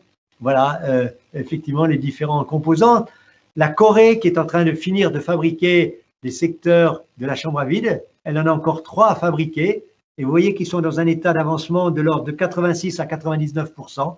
Même les dernières données que j'ai, c'est 99,7%. Donc, on devrait la recevoir, la suivante, dans quelques mois, en juin ou plus tard, après qu'ils aient traversé la mer depuis la Corée jusqu'ici, en espérant que le canal de Suez sera débloqué à ce moment-là. Et puis, la Russie, qui est en train de finir, là encore une fois, une grande bobine horizontale, la bobine supérieure de 10 mètres de diamètre qui est transportable, et les États-Unis, les modules de la bobine centrale. Donc, c'est la plus grande bobine qui aura jamais été construite puisqu'elle pèsera 1000 tonnes et donc elle sera tout à fait clé pour constituer la cage. Beaucoup d'innovations, comme vous l'imaginez, qui ont été imposées par les nécessités du projet, mais qui ont des retombées beaucoup plus larges. Par exemple, dans le domaine de la robotique, dans le domaine des supraconducteurs. Par exemple, aujourd'hui, les supraconducteurs que nous avons utilisés pour ITER sont des supraconducteurs qui sont susceptibles et qui sont déjà utilisés d'ailleurs dans l'imagerie médicale. Donc, mais aussi l'électronique de puissance, la transmission des signaux ultra haut débit, les systèmes du vide, les systèmes d'emboutissage, donc très largement. En vue de terminer, la contribution de la France, elle a été d'apporter environ 467 millions d'euros de la part des collectivités territoriales sur le 1,1 million que la France est censée apporter au projet ITER. Et ces collectivités ont notamment aménagé l'itinéraire et créé une école, donc l'école internationale, où les enfants des personnels ITER venant des 35 pays dont je vous ai parlé sont enseignés à la fois en français pour moitié du temps et pour l'autre moitié dans l'une des langues qui sont celles d'ITER, l'anglais bien évidemment, comme vous l'imaginez, mais aussi le chinois, le japonais,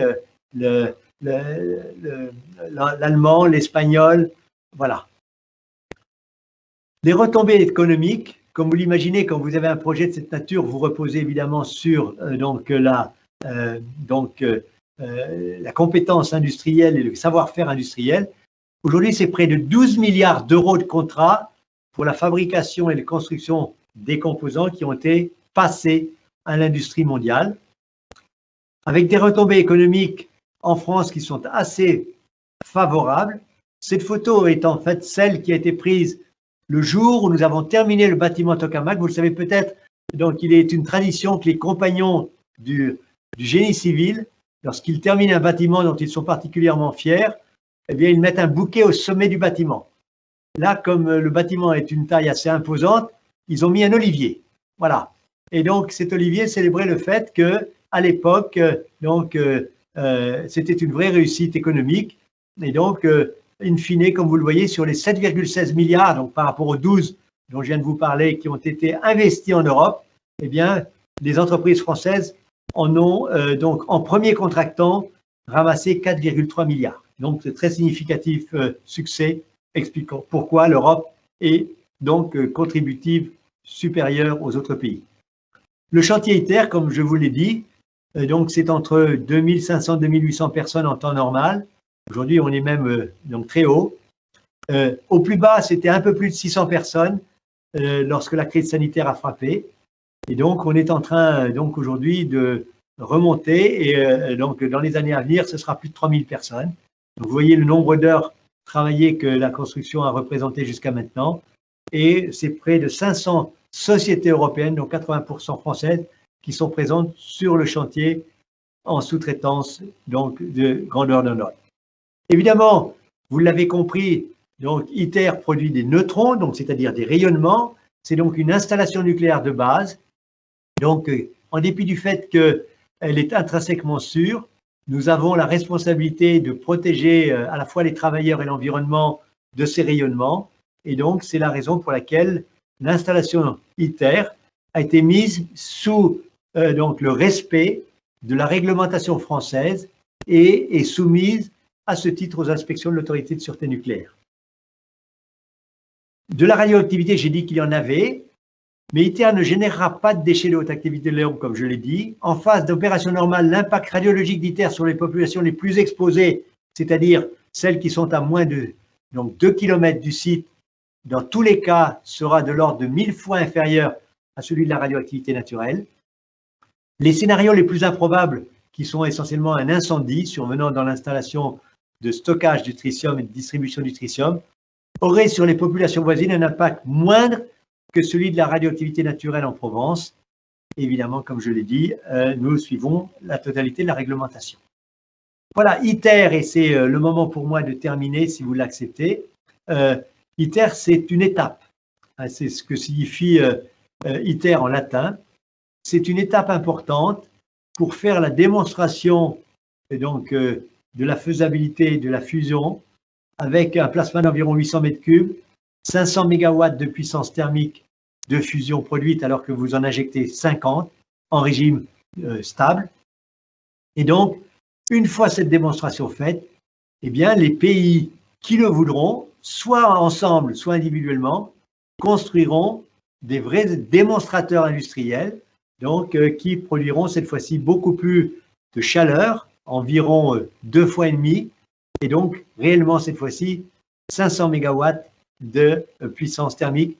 On peut imaginer aller jusqu'à, je dirais, 2000 mégawatts électriques, dans la mesure où, comme vous l'avez compris, l'enjeu de sûreté n'est pas l'enjeu dimensionnant. L'enjeu dimensionnant, c'est effectivement la capacité de construire des composants qui ont la taille appropriée. Alors, bien souvent, on me pose la question, mais ITER, vous me dites 2035, la pleine puissance de fusion, le début de la démonstration du rendement facteur 10 que j'ai évoqué, mais alors, quand l'industrialisation? Eh bien, notre estimation est que si tout fonctionne conformément à ce que l'on prévoit, aux alentours des années 2040, nous aurons fait la démonstration, donc 5 ans après le premier plasma de puissance, et qu'à ce moment-là, je pense que nous serons en capacité d'intéresser les grands fournisseurs d'énergie. En France, vous les connaissez, EDF, Total, donc Engie, etc., etc. Et que donc, ils souhaiteront nous accompagner pendant au moins 5 ou 7 ans pour affiner l'optimisation industrielle. Et c'est dans ces conditions-là, effectivement, que nous serons en capacité de les accompagner dans cette optimisation de fabrication et d'exploitation, et qu'ils pourront prendre une décision aux alentours des années 2045-2050. Il faudra entre 5 et 10 ans pour faire la nouvelle machine. Il faut savoir que nous, on met 25 ans parce que, d'abord, c'est distribué entre 7 pays. Ensuite, parce qu'on est très redondant en chauffage, en diagnostic, etc. C'est le premier de sa nature et donc, on a pris des marges très larges, si vous voulez.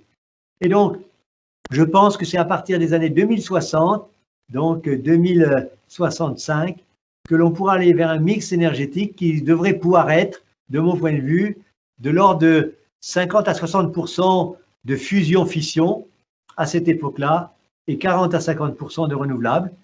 Le grand enjeu, c'est celui de la transition énergétique. On doit s'exonérer des énergies fossiles. On ne va pas pouvoir le faire instantanément. Il y a des solutions transitoires, mais qui ne sont pas soutenables durablement. Et lorsque la fusion aura fait sa démonstration, eh bien, d'une certaine manière, elle l'emportera par rapport à toutes ces solutions transitoires, donc qui sont le stockage éventuellement de l'électricité qui coûte cher, qui sont donc éventuellement capture du CO2, éventuellement aussi la complexité de la gestion des produits de fission. Et je pense que la fusion sera capable de remplir l'objectif qui est de la sienne, ne dépendent que l'humanité, ne dépendent sur une échelle de temps de plusieurs dizaines de millions d'années, voire centaines de millions d'années, uniquement de l'énergie qui est celle qui est apportée par la fusion de l'hydrogène, que ce soit par le Soleil lui-même ou que ce soit par des équipements comparables à ITER. Voilà, je pense que je suis à peu près dans les temps que vous m'avez donnés. Et donc, si vous êtes d'accord, nous allons en rester là et je suis à votre disposition s'il y a quelques questions pour y répondre. Oui, je vais laisser la parole, je vais repasser la parole à notre président Jean Liza, qui va vous dire quelques mots. Je vais réactiver son micro puisqu'il a eu un problème de connexion et je vais essayer de le reconnecter en le retrouvant parmi la liste de tous nos participants.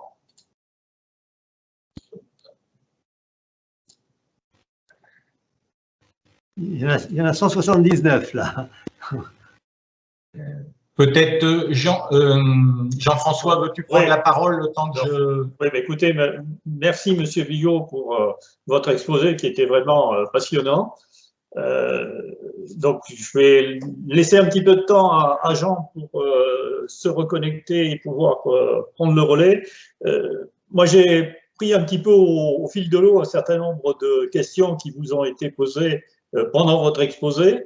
Il n'y en a pas qui ont eu des likes tels qu'elle passerait en premier. Donc, mon choix serait de vous poser d'abord des questions les plus générales et notamment un certain nombre des participants ont souhaité vous entendre parler peut-être des alternatives à ITER, ou du moins des alternatives aussi à la fusion telle qu'on la prévoit dans ITER. Donc, ils nous posent des questions sur la fusion par laser, sur le mégajoule qui est en Aquitaine. Est-ce que ça permet, est-ce que ça serait une autre voie? On me parlait aussi de Lawrence Livermore en Californie, de petites machines de fusion qui seraient aussi en cours de développement. Et puis, à côté de ça, on m'a posé aussi la question, les réacteurs de 4e génération, notamment au sel fondu, est-ce que ce n'est pas aussi une alternative à ITER? Donc, si vous pouviez, en quelques mots, faire un petit peu un tour d'horizon de ces alternatives. Bon, si vous voulez, effectivement, on peut, il faut, je dirais, forcer les noyaux d'hydrogène à fusionner. Donc, toutes les forces que l'on peut imaginer sont possibles. Notamment, le laser mégajoule, c'est, entre guillemets, sous la pression photonique.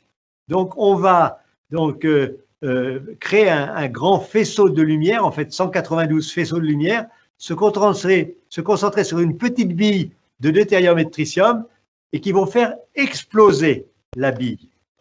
Donc, le laser mégajoule, c'est une explosion. Et vous comprenez la complexité de ce phénomène-là. Donc, utiliser une explosion pour produire de l'énergie, donc de manière stable, de manière répétitive, contrôlable, c'est très compliqué.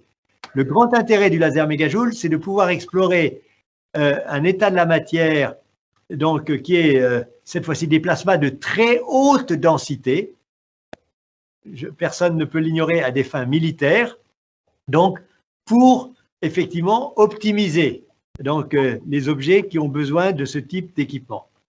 De mon point de vue, c'est totalement irréaliste de penser qu'un jour, un phénomène tel que donc, la fusion sous pression photonique sera capable de produire de l'énergie de manière stable, donc économique, pour répondre aux besoins de l'approvisionnement énergétique. Deuxième élément, c'est il y a donc les alternatives. Et aujourd'hui, d'une certaine manière, c'est un succès de ITER, alors qu'il y a 10 ans ou 15 ans, personne n'envisageait de mettre de l'argent à titre de mécénat dans une installation de fusion.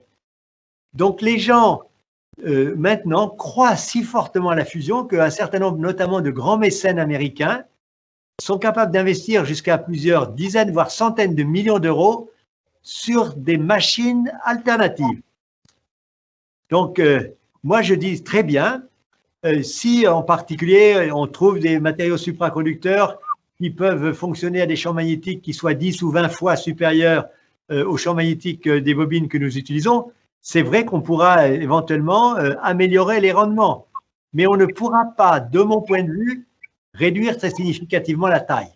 Donc, toutes ces initiatives sont bienvenues pour pouvoir explorer des voies alternatives, mais ne me semble pas, je dirais, avec une probabilité raisonnable, pouvoir être en compétition avec la technique du tokamak. Et je suis plus modeste que ça encore. Je dirais, s'ils réussissent, tant mieux. Si on est capable d'avoir une machine donc qui est 10 fois plus petite, 10 fois moins chère, constructivement 10 fois moins de temps, et que si ITER a servi à crédibiliser cette initiative, tant mieux. Dernier point, c'est vous me parlez des réacteurs de 4e génération, ceux qui sont de fission utilisant les neutrons rapides.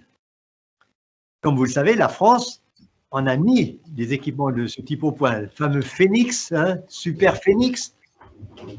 À mon regret, je vous parle très franchement, cette technologie a été abandonnée. Je pense que sérieusement, c'est une erreur stratégique. La France est le seul pays au monde qui pourrait utiliser efficacement cette technologie. Pourquoi? Parce que d'une part, nous enrichissons l'uranium en France, donc nous avons un stock considérable d'uranium appauvri, et deuxièmement, nous faisons la séparation des combustibles, produits de fission, des combustibles usés, comme vous le savez à La Hague, et donc nous séparons le plutonium. Et comme vous le savez, un réacteur à neutrons rapides, eh bien, le combustible, il est fabriqué d'uranium appauvri et de plutonium. Et le plutonium est d'une certaine manière une matière catalytique. Il va à la fois être consommé et régénéré. Et donc la France est sans doute le seul pays au monde aujourd'hui qui pourrait, si elle a accepté de développer cette technologie des réacteurs neutrons rapides ou à sel fondu de quelque nature que ce soit, peu importe, donc de pouvoir disposer à peu près de suffisamment d'énergie pour 5000 ans. Mais ce n'est pas, je dirais, extensible à l'échelle mondiale. Pour pouvoir faire cela en France, il faut que le parc nucléaire ait eu un cycle de vie complet, accumuler la quantité de plutonium pour espérer faire un deuxième cycle de vie avec donc les neutrons rapides. Et bien évidemment, comme vous le savez, vous allez produire des déchets radioactifs qu'il vous faudra gérer. Donc, même si personnellement je suis favorable à cette technologie, et je pense que la France devrait de toute façon consommer son plutonium, puisqu'il a de l'énergie disponible, pourquoi ne pas la consommer? Ce n'est pas une solution extensible à l'échelle mondiale. Je ne sais pas si j'ai répondu avec précision et exhaustivité à votre question, mais c'est ma compréhension de ce que vous me demandiez. Écoutez, merci en tout cas pour ce petit bouquet de fleurs que vous venez de jeter dans mon ancien jardin. Bon, la question portait plutôt sur les réacteurs à sel fondu, mais je pense que c'est… Le réacteur à sel fondu, c'est un caloporteur pour faire simple. Donc, je suis d'accord avec vous, c'est une innovation possible, mais on ne supprimera pas la problématique du fait qu'on a évidemment un combustible qui n'est pas inextensible à l'infini, et deuxièmement, de la gestion des déchets. Voilà. Alors, je passe à des questions en plus sur la partie ingénierie de votre exposé. J'en profite pour en prendre une, juste au passage, qui est… La personne, d'ailleurs, vous félicite, comme beaucoup d'ailleurs de nos participants, pour la qualité de votre exposé. La question qui vient d'arriver, qui m'intéresse aussi, quel est, selon vous, le verrou technologique majeur qui reste à résoudre? Le verrou technologique majeur qui reste à résoudre, et il est devant nous à assez proche échéance, c'est d'être capable de souder ensemble donc les secteurs de la chambre à vide. Donc, vous avez compris que la chambre à vide, c'est un tore, donc 360 degrés, qui a été divisé en 9 quartiers, comme des quartiers d'orange. Chaque quartier a un angle solide de 40 degrés. Chaque quartier va être équipé des 2 bobines. Une fois positionnées, avec ces bobines qui donc étaient associées, il va falloir les souder. Ils font une épaisseur entre 6 et 20 cm d'acier. Le soudage doit être tel que la précision donc, permettra que l'axe magnétique, comme je l'ai dit, était de l'ordre du millimètre. Et deuxièmement, il faut que les soudures soient, comme l'on dit, leak-proof, résistantes à n'importe quelle fuite. Il me faut un vide du millionième de la densité atmosphérique. Donc le défi, pour moi, le plus grand qui est devant nous, c'est celui de l'assemblage des composants de la secteur de la chambre à vide prééquipés avec leurs bobines. Les bobines, il ne faut pas que je les chauffe de trop. Autrement, je vais abîmer effectivement le matériau supraconducteur. Et je n'ai pas le droit à essai et erreur. Une fois que je vais avoir soudé ces pièces-là, je ne peux pas les redissocier. Comme vous l'avez compris peut-être, chacune de ces pièces équipées avec les bobines fera de l'ordre de 1400 tonnes. Si je les ai soudées, si je veux les sortir donc du cryostat, si je veux les sortir du cylindre de protection biologique, elles pèsent ensemble 2800 tonnes. Il n'y a pas de pont roulant que je connaisse qui est capable de lever 2800 tonnes. Et si je m'amuse à le redécouper, je vais créer de la poussière, je vais créer de la limaille de fer, etc. Donc, j'aurai tout sali. Il me faudrait des années pour faire le ménage, si je peux m'exprimer ainsi. Donc, le défi technologique qui est devant nous, c'est celui que je viens de vous indiquer. Alors, évidemment, on ne se prépare pas passivement, hein.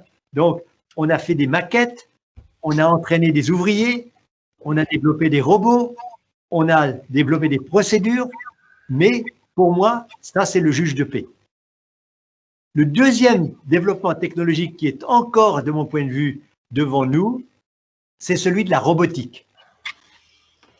Il nous faut développer des robots qui vont être capables de, par exemple, dévisser une tuile qui est collectrice des neutrons avec son support.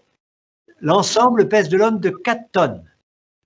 Donc, il va falloir que le robot ait la force de pouvoir démonter effectivement la tuyauterie et extraire cette tuile pour pouvoir éventuellement la porter à l'atelier afin qu'elle puisse être réparée. Donc, c'est l'enjeu de la robotique.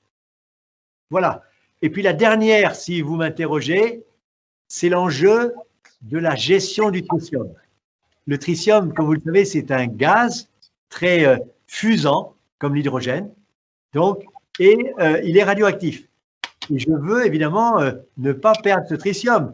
C'est donc un produit à haute valeur, donc je ne veux pas qu'il se répande dans la nature, d'une part parce qu'il est radioactif, et d'autre part. Donc, il me faut des techniques extrêmement robustes de séparation du tritium, donc, et ça de manière continue. Comme vous l'avez sans doute compris, je vais devoir en continu extraire donc le combustible du plasma. Pour le séparer de l'hélium, il faut que je sépare 1% des 99% restants et que le reste, je puisse le compléter pour réinjecter. Donc, c'est la deuxième technique, la dernière technique que je pense est le défi qui est devant nous. D'accord. Merci beaucoup. Je passe à plusieurs questions qui ont peut-être plus trait au fonctionnement proprement dit d'ITER. La première, c'était demander combien de temps faut-il pour démarrer un plasma. Notamment, la question était liée au fait que vous allez fonctionner par, si on a bien compris, par périodes successives. Donc, cette période de démarrage, quelle est-elle relativement ensuite aux périodes de fonctionnement? En termes, donc, un des risques, je dirais, pour le fonctionnement, c'est celui de disruptance du plasma. Donc, la personne qui pose la question dit que, je le cite entre guillemets, les systèmes de contrôle ne sont pas efficaces aujourd'hui. Donc, quelle est effectivement la probabilité d'endommagement de l'appareil d'ITER en fonction de ce risque-là? Et puis, une question qui me plaît beaucoup aussi, vous aurez peut-être du mal à y répondre, si on me l'avait posée dans mon domaine, ça aurait été aussi difficile. Est-ce que c'est finalement plus compliqué, ITER, à fabriquer et à faire fonctionner que quand on envoie une fusée habitée dans l'espace? D'accord. Alors, la première question, si vous voulez, pour allumer le plasma et le porter de la température ambiante à 40 millions de degrés, c'est de l'ordre du dixième de la seconde. D'accord. Si je veux avoir un mode de fonctionnement où j'ai le rendement maximum avec la taille de ITER, qui est le rendement où je produis 10 fois plus de chaleur que je vais en injecter en résine stable. Ça va durer environ 6 secondes.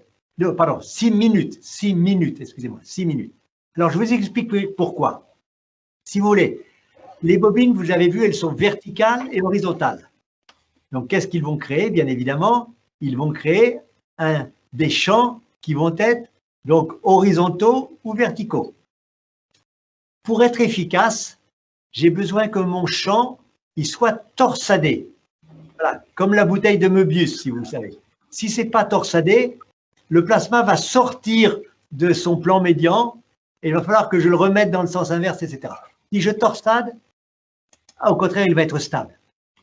Et le phénomène de torsage, si je peux m'exprimer ainsi, il est créé par le champ variable de la grande bobine centrale. Comme vous le comprenez, si vous avez un champ variable, voilà, je ne peux pas monter jusqu'au ciel. Donc, c'est le temps pour lequel le plasma peut effectivement, le champ peut croître au niveau maximum. Donc, 6 minutes, rendement 10. Si je suis beaucoup moins exigeant, je peux aller jusqu'à 1 heure, rendement de l'ordre de 6 à 7. Et si je suis encore moins exigeant, je peux aller, je dirais, continuellement, sans arrêter, disons, avec un rendement de l'ordre de 3 à 5. Voilà, donc j'espère que je peux lire votre première question. Alors, si je peux me permettre, je crois que la question était sur, en gros, le délai de préparation de ce fonctionnement à chaque fois qu'on veut le réaliser. Normalement, c'est instantané, si vous voulez. C'est-à-dire que, supposez que j'ai arrêté parce que le soleil brille, il y a plein d'électricité qui est donnée par les panneaux solaires ou l'éolien ou que sais-je, je n'en sais rien. Vous savez qu'il y en a qui rêvent de ça, voilà. Et puis tout d'un coup, un nuage passe. Et tout d'un coup, le soleil se cache.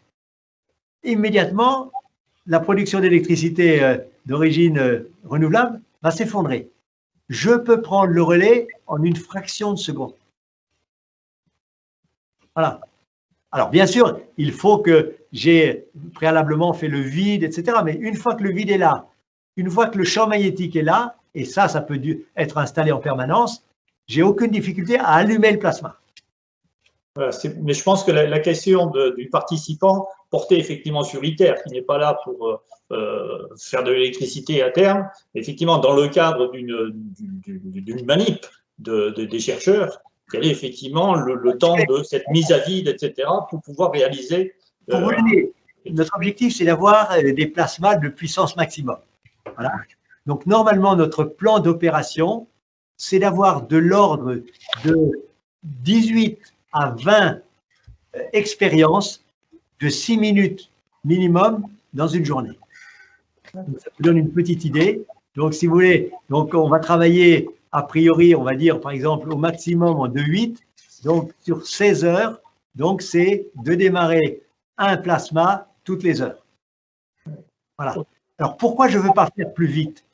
Parce que je veux pouvoir collecter les informations, analyser les informations. Ça ne me sert à rien de faire des expériences dans lesquelles je n'analyserai pas les résultats et je ne tirerai aucun profit de ces expériences. Voilà. Le deuxième sujet dont vous me parliez, c'était les disruptions.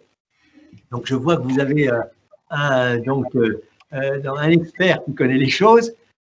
Comme vous l'avez compris, il va y avoir effectivement un nombre de fusions qui est à la fois déjà significatif, mais qui chacune va libérer de grandes quantités d'énergie.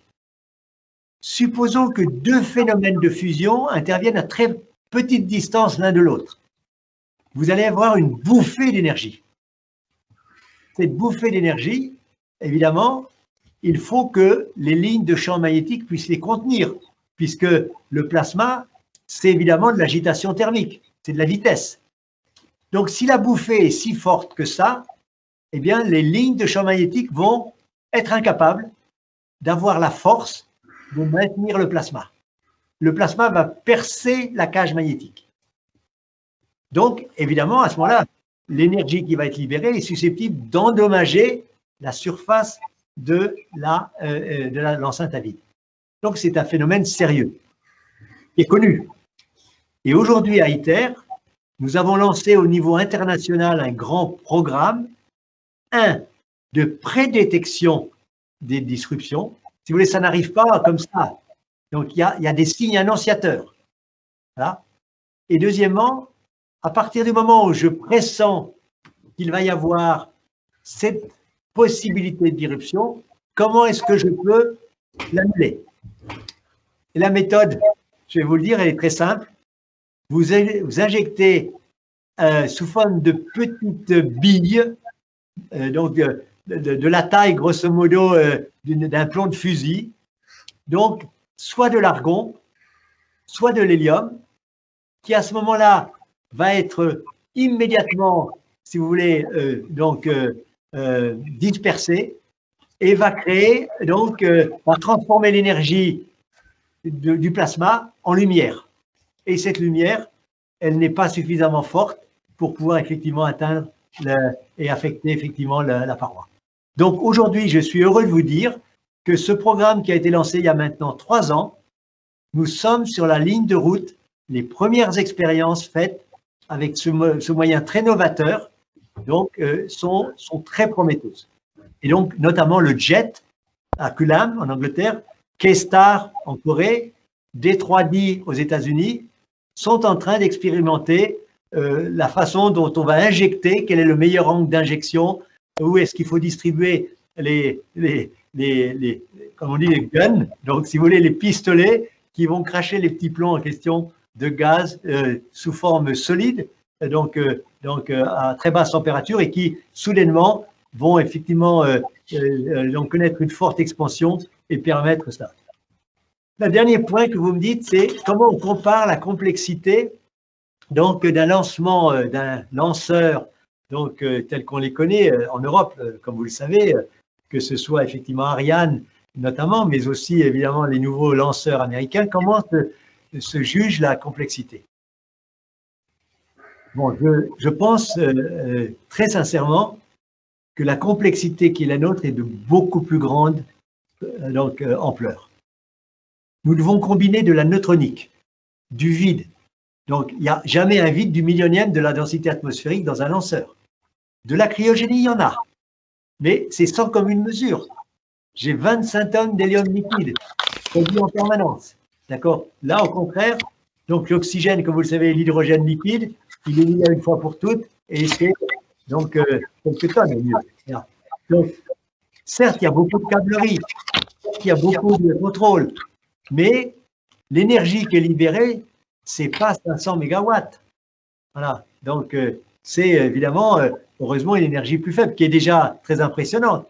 Donc, de mon point de vue, si vous voulez, la gamme des registres, des conditions physiques que nous utilisons, sont un ordre de grandeur supérieur à celui de gérer l'exploration spatiale. Merci beaucoup pour ces réponses. Deux petites précisions par rapport à la construction. Il est demandé, en fait, vous avez parlé à un moment donné d'une pièce qui faisait 30 mètres de diamètre et 1250 tonnes, si j'ai bonne mémoire. Et la question s'est été comment est-ce qu'elle est arrivée sur le site, sans doute en pièces détachées. Absolument. Donc le cryostat, qui en tout, donc c'est cette fameuse boîte dont je vous ai parlé, donc avec sa base comme une boîte de conserve, ces cylindres latéraux, donc qui sont ouvragés pour permettre évidemment aux robots de pénétrer, à la circulation d'eau de circuler, etc. La masse totale de cette boîte, du cryostat, c'est 3850 tonnes, près de 4000 tonnes. Donc, elle est arrivée en morceaux qui chacun pesaient de l'ordre de 100 tonnes. Donc, avec des dimensions qui étaient de l'ordre de la dizaine de mètres. Vous voyez, hein? Elle est venue en 50 morceaux. Et les 50 morceaux, qui avaient une épaisseur entre 20 et 6 cm, ont été soudés sur place. Et pour moi, c'est presque un miracle qu'on a soudé l'ensemble de ces pièces, donc des différents composants, de telle sorte qu'ils se sont ajustés un peu comme deux pièces d'un puzzle avec de la précision de l'ordre du millimètre.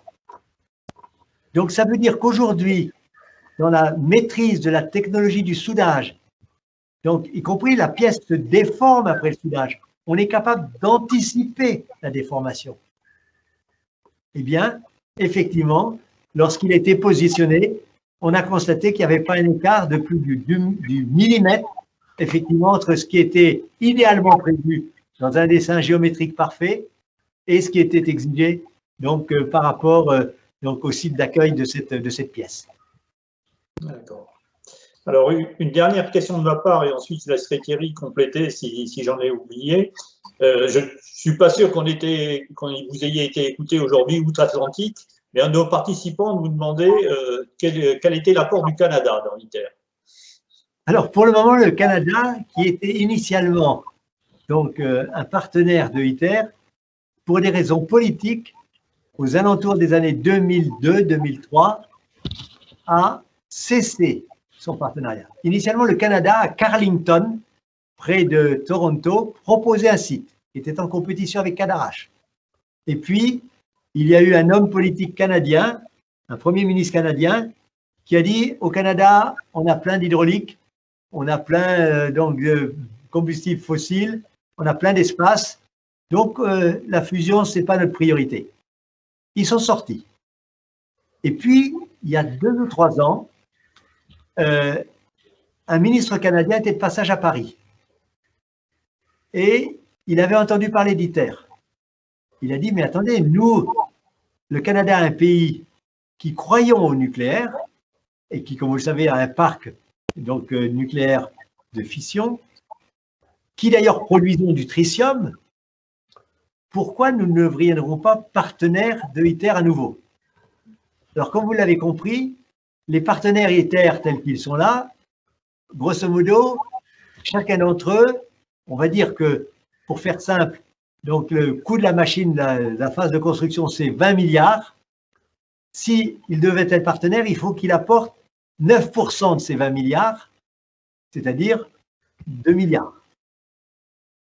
Voilà, 10%, 2 milliards. Mais le Canada, il arrive trop tard. Je ne peux plus lui passer des commandes de composants. Les composants sont déjà distribués. Donc, à moins que vous soyez plus convaincant que moi, je n'ai pas réussi à convaincre le Canada qu'ils étaient prêts à me donner 2 milliards de cash. Voilà. De réduire à due concurrence, évidemment, le paiement en cash des autres partenaires.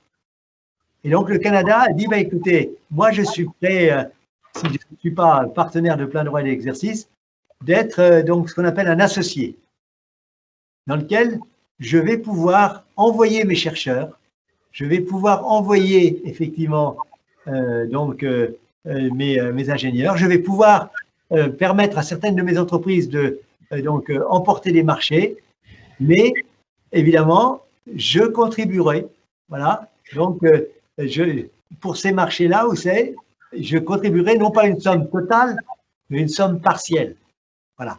Et donc, j'ai signé, d'ailleurs, à distance, il y a quelques mois, donc avec un ministre canadien, l'accord en question qui est en voie d'être ratifié par les membres ITER. Très bien. Voilà. Merci beaucoup Thierry, je te laisse la suite. Il y a une question, alors je vous la retranscris telle qu'elle est. Pourquoi ne sommes-nous pas partis sur un démonstrateur basé sur le modèle du Stellarator permettant de supprimer les nombreuses micro-instabilités du plasma d'un tokamak? Donc, je suppose que c'est un spécialiste qui vous pose la question. Absolument. Alors, si vous voulez, je vous ai indiqué que pour pouvoir confiner le plasma, il faut torsader les lignes de champ. Pour ça, vous avez 2 options. Celle du tokamak, où l'essentiel de la cage magnétique est constituée de bobines verticales et de bobines horizontales planes, et j'apporte les torsades, comme je vous l'ai dit, avec le solénoïde central, qui va me créer un champ magnétique variable et qui va permettre le torsadage.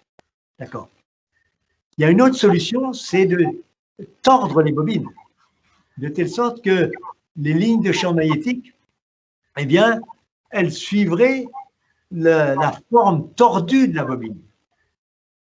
C'est une option qui notamment a été mise en œuvre en Allemagne, dans lequel il y a un Stellarator qui s'appelle WCTX, qui a été construit avec en partie le soutien de la France, mais qui est d'une dimension trop petite pour avoir un plasma. je pense que vous avez compris que déjà, construire une bobine de 20 mètres de haut, une dizaine de mètres de diamètre, donc avec la précision que je vous ai indiquée, c'est pas facile. Si en plus je devais la tordre, donc, et avoir une précision du dixième de millimètre sur chacune du positionnement des câbles, ça m'apparaît un défi. Donc pour moi, le Stellarator est très intéressant pour explorer justement la possibilité de plasma stable, explorer la possibilité de durée longue, mais je ne crois pas, à moins qu'il y ait une révolution scientifique, physique majeure, que c'est un choix approprié pour effectivement la production d'énergie. C'est un choix de pure recherche sur le plasma. De la même façon que le laser mégajoule, c'est un choix de recherche. Je crée des conditions de la matière qui sont pas aisément accessibles, qui peuvent servir effectivement donc la compréhension dans les conditions dans lesquelles on peut faire fusionner des noyaux d'hydrogène, mais ne sont pas, à mon avis, donc susceptibles d'être portés à une échelle industrielle. Voilà, je pense que nous avons passé un bon moment ensemble. S'il n'y a pas d'autres questions, je vais retourner à mes chères études, à moins qu'il y en ait une dernière. Oui, Monsieur Bigot, c'est Jean Lisa. Je me permets de vous poser la dernière, si vous permettez. Une question qui fait appel à ce que vous avez dit sur l'erreur stratégique de la France d'arrêter la génération numéro 4, entre autres Super Phoenix. La question est la suivante. Il a été proposé par Paul-Henri Rebut, constructeur de jet et du premier ITER, de transformer ITER en réacteur hybride surgénérateur pour transformer de l'uranium-235 en plutonium. Est-ce envisageable si ITER ne tenait pas ses promesses? Alors, je connais bien M. Rebut, qui est un homme considérable, d'accord? C'est lui qui a créé le jet. Oui. Donc, je ne prends pas à la légère les propos de M. Rebut. Je vais vous dire mon propos. Oui, physiquement, c'est possible. Physiquement, j'ai des neutrons de 14 MeV, des neutrons de 14 MeV qui rentrent en collision avec de l'uranium appauvri, ils vont produire du plutonium. Ouais. C'est le principe même, entre guillemets, des réacteurs à neutrons rapides. Donc, bien sûr, je pourrais produire du plutonium. Mais je vais vous dire, sur un même site, avoir la complexité d'un vide du millionième de la densité atmosphérique, avoir du tritium, avoir des bobines magnétiques, et en même temps avoir une matière hautement radioactive qui n'est pas le plus sympathique des radios donc nucléides, comme vous le savez sans doute. Voilà. Je pense que c'est beau sur le papier, ce n'est pas accessible du point de vue faisabilité industrielle. Eh bien, écoutez, Monsieur Bigot, merci pour votre présentation qui, à l'unanimité, a recueilli beaucoup d'intérêt de la part de tous les participants. Nous sommes montés à presque 250 participants pour votre information. Tout ce que je veux vous remercier, c'est déjà pour votre disponibilité et la clarté de votre discours. Merci beaucoup. Ce que je tenais à vous dire, c'est que nous avons eu le plaisir de se rencontrer en octobre 2019 pour une visite de chantier qui nous a vraiment bluffé de par sa dimension. Et quand je vous dis bluffé, nous sommes des gens issus principalement du nucléaire, le 900, le 1300, on a vu des grandes dimensions. On n'a jamais vu les dimensions de votre construction, c'est quelque chose à voir. Et soyez certains que dès que nous pourrons, nous retournerons, si vous le permettez, revisiter ce chantier fabuleux. Encore une fois, merci pour votre disponibilité. À bientôt. Je vous remercie beaucoup. Effectivement, ce chantier est visitable. Plus il avance, moins on pourra en voir, puisque évidemment, on ne peut pas rentrer dans tous les composants, etc. Pour être franc, c'est maintenant que la visite est la plus passionnante, parce que comme vous l'avez vu sur mes images, on voit les composants, les uns à côté des autres. On voit le système qui est en train de se constituer. Bientôt, tout ça sera caché. Voilà. Qu'à Dieu ne plaise, que le Covid s'échappe, ok, nous laisse la vie tranquille, mais pour ça, il faut que chacun respecte les gestes barrières dans cette attente. Et j'ai bien peur qu'en ce moment, nos amis lyonnais et nos amis rhône-alpins aient cela. Voilà. Encore une fois, merci et à bientôt, j'espère, Monsieur Bigot. Prenez soin de vous aussi.